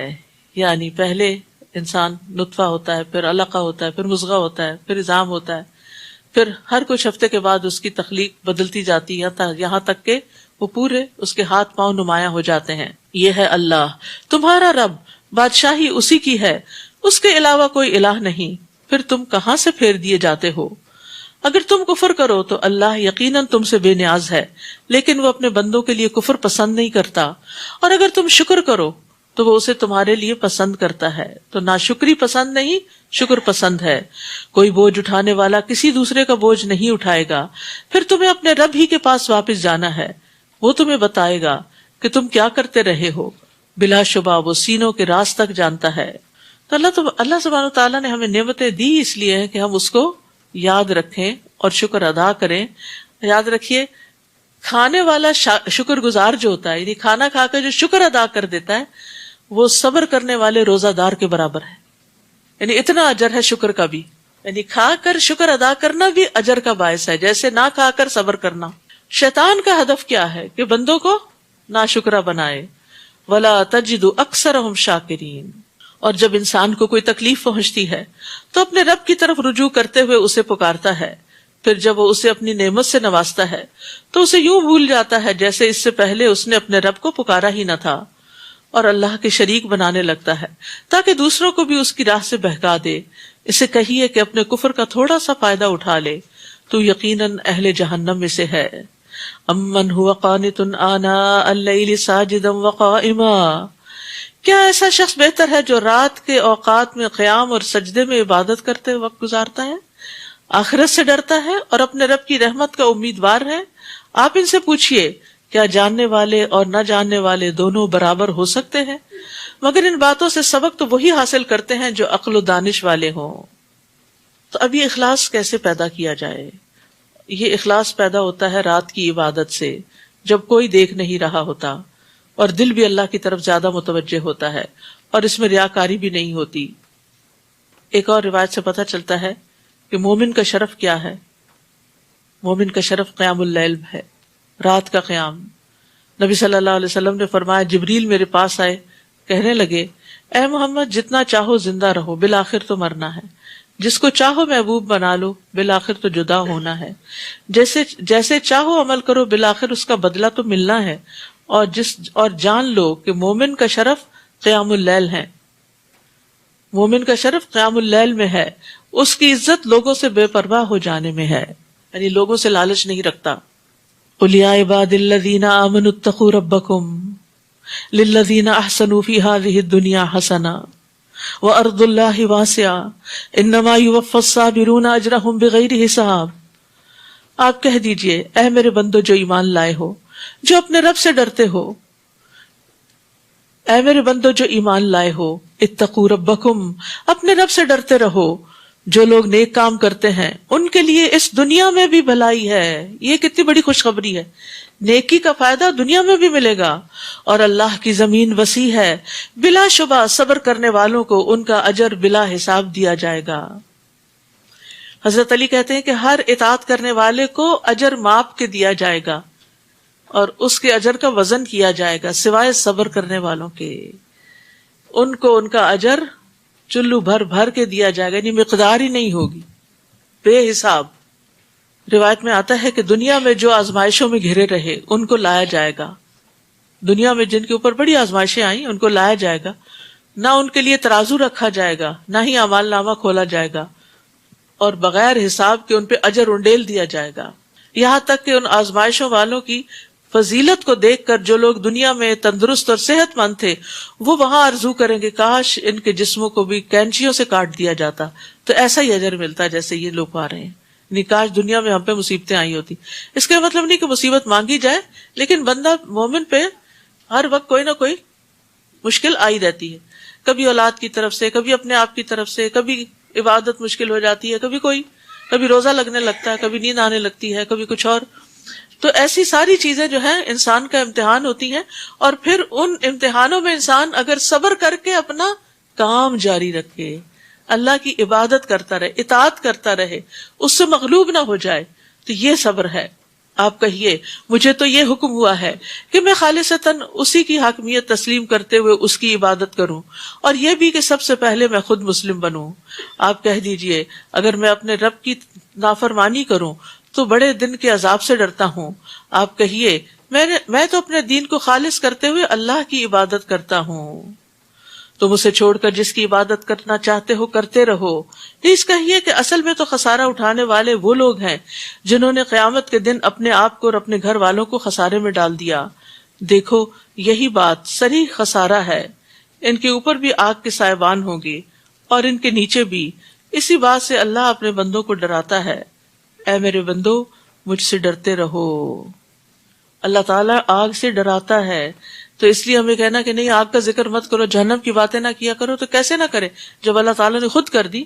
کیونکہ خوف انسان سے وہ کچھ کروا لیتا ہے جو امن چین سے انسان کرنے والا نہیں ہوتا. تو اللہ تعالیٰ انسان کو جہنم کا خوف اس لیے دلاتے ہیں تاکہ انسان کے اعمال درست ہوں. ان کے اوپر بھی آگ کے سائبان ہوں گے، ان کے نیچے سے بھی. استغفر اللہ، توبہ.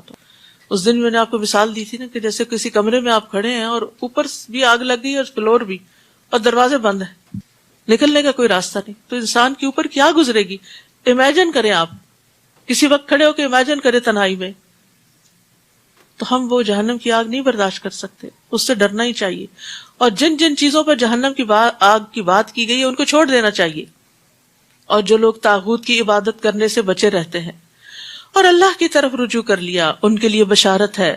لہٰذا میرے بندوں کو بشارت دے دیجئے جو بات کو توجہ سے سنتے ہیں پھر اس کے بہترین پہلو کی پیروی کرتے ہیں. یہی وہ لوگ ہیں جنہیں اللہ نے ہدایت بخشی اور یہی عقل مند ہیں. یعنی احسن عمل کرنے والے وہی بہترین لوگ ہیں.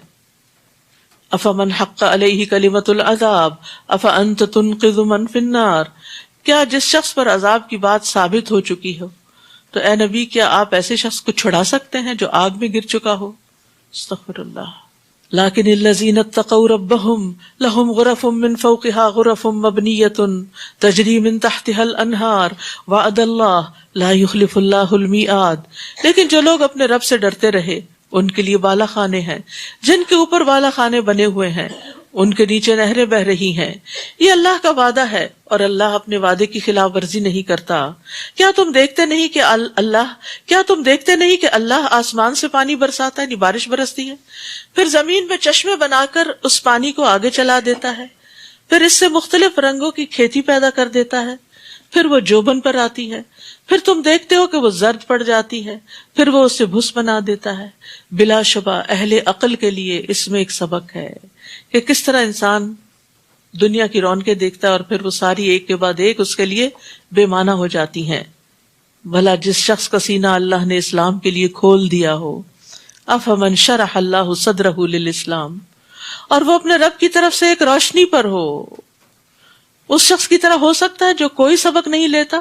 لہٰذا ان لوگوں کے لیے ہلاکت ہے جن کے دل اللہ کے ذکر سے اور سخت ہو جاتے ہیں، یہی لوگ سری گمراہی میں ہیں.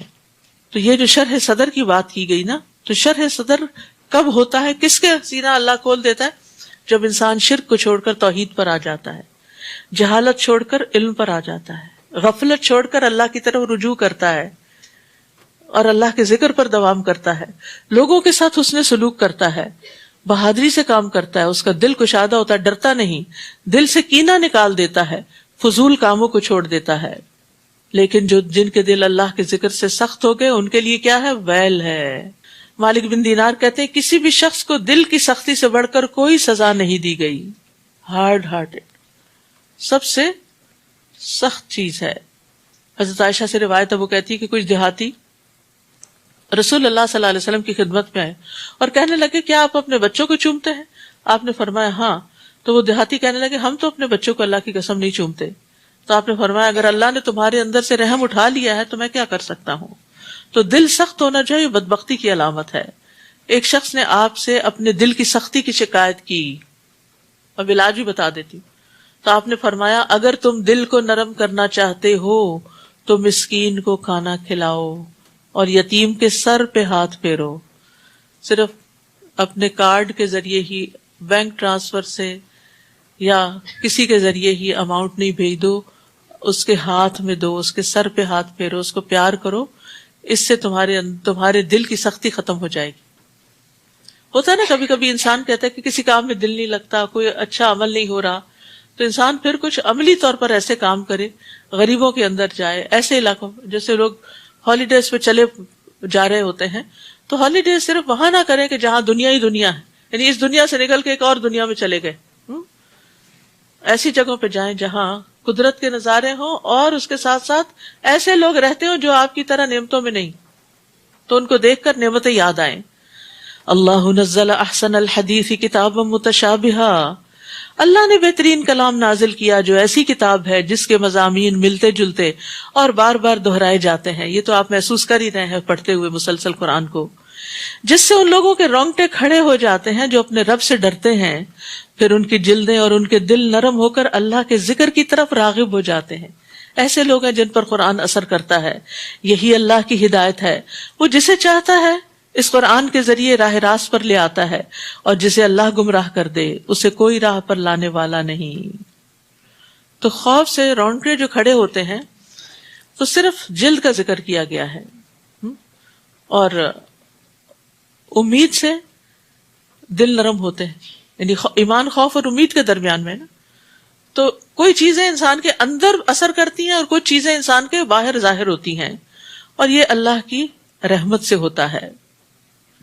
یہ اولیاء اللہ کی صفت ہوتی ہے کہ اللہ کے ذکر سے ان کی کھالوں کے رونگٹے کھڑے ہو جاتے ہیں، ان کی آنکھیں بھر جاتی ہیں، ان کے دل اللہ کے ذکر سے آرام پاتے ہیں۔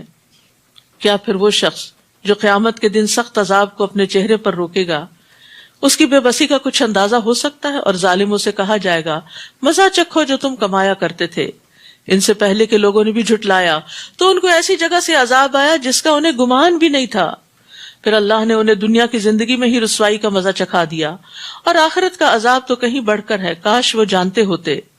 ہم نے اس قرآن میں لوگوں کو ہر طرح کی مثالیں بیان کر دی ہیں تاکہ وہ نصیحت حاصل کریں۔ یہ قرآن جو عربی زبان میں ہے، جس میں کوئی کجی نہیں، تاکہ لوگ اللہ کی نافرمانی سے بچ جائیں۔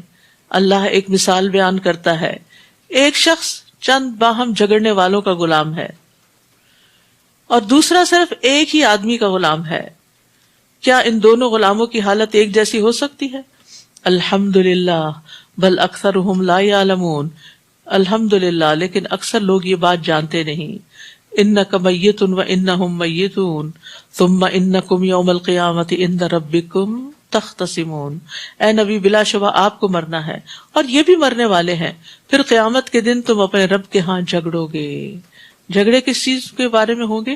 اپنے حقوق کے بارے میں۔ رسول اللہ صلی اللہ علیہ وسلم نے فرمایا قیامت کے دن تم لوگوں سے حقداروں کے حقوق ادا کروائے جائیں گے، یہاں تک کہ بغیر سینگ والی بکری کا بدلہ سینگ والی بکری سے لیا جائے گا۔ استغفر اللہ۔ رسول اللہ صلی اللہ علیہ وسلم نے یہ بھی فرمایا کہ جس کی موت ایسی حالت میں آئے کہ اس کے ذمے 1 دینار اور 1 درہم بھی ہو تو اس کی ادائیگی اس کی نیکیوں سے کی جائے گی، کیونکہ وہاں دینار اور درہم نہیں ہوں گے۔ اگر کسی کا قرض دینا ہے تو وہ چکا دیا جائے، کسی کی کوئی امانت رکھی ہے تو وہ واپس کر دی جائے، لیکن غفلت کی زندگی نہایت نقصان دہ زندگی ہے۔ اللہ تعالی ہمیں اس سے بچائے۔ وآخر دعوانا ان الحمد للہ رب العالمین۔ سبحانک اللہم وبحمدک، اشہد ان لا الہ الا انت، استغفرک واتوب الیک۔ السلام علیکم ورحمۃ اللہ وبرکاتہ۔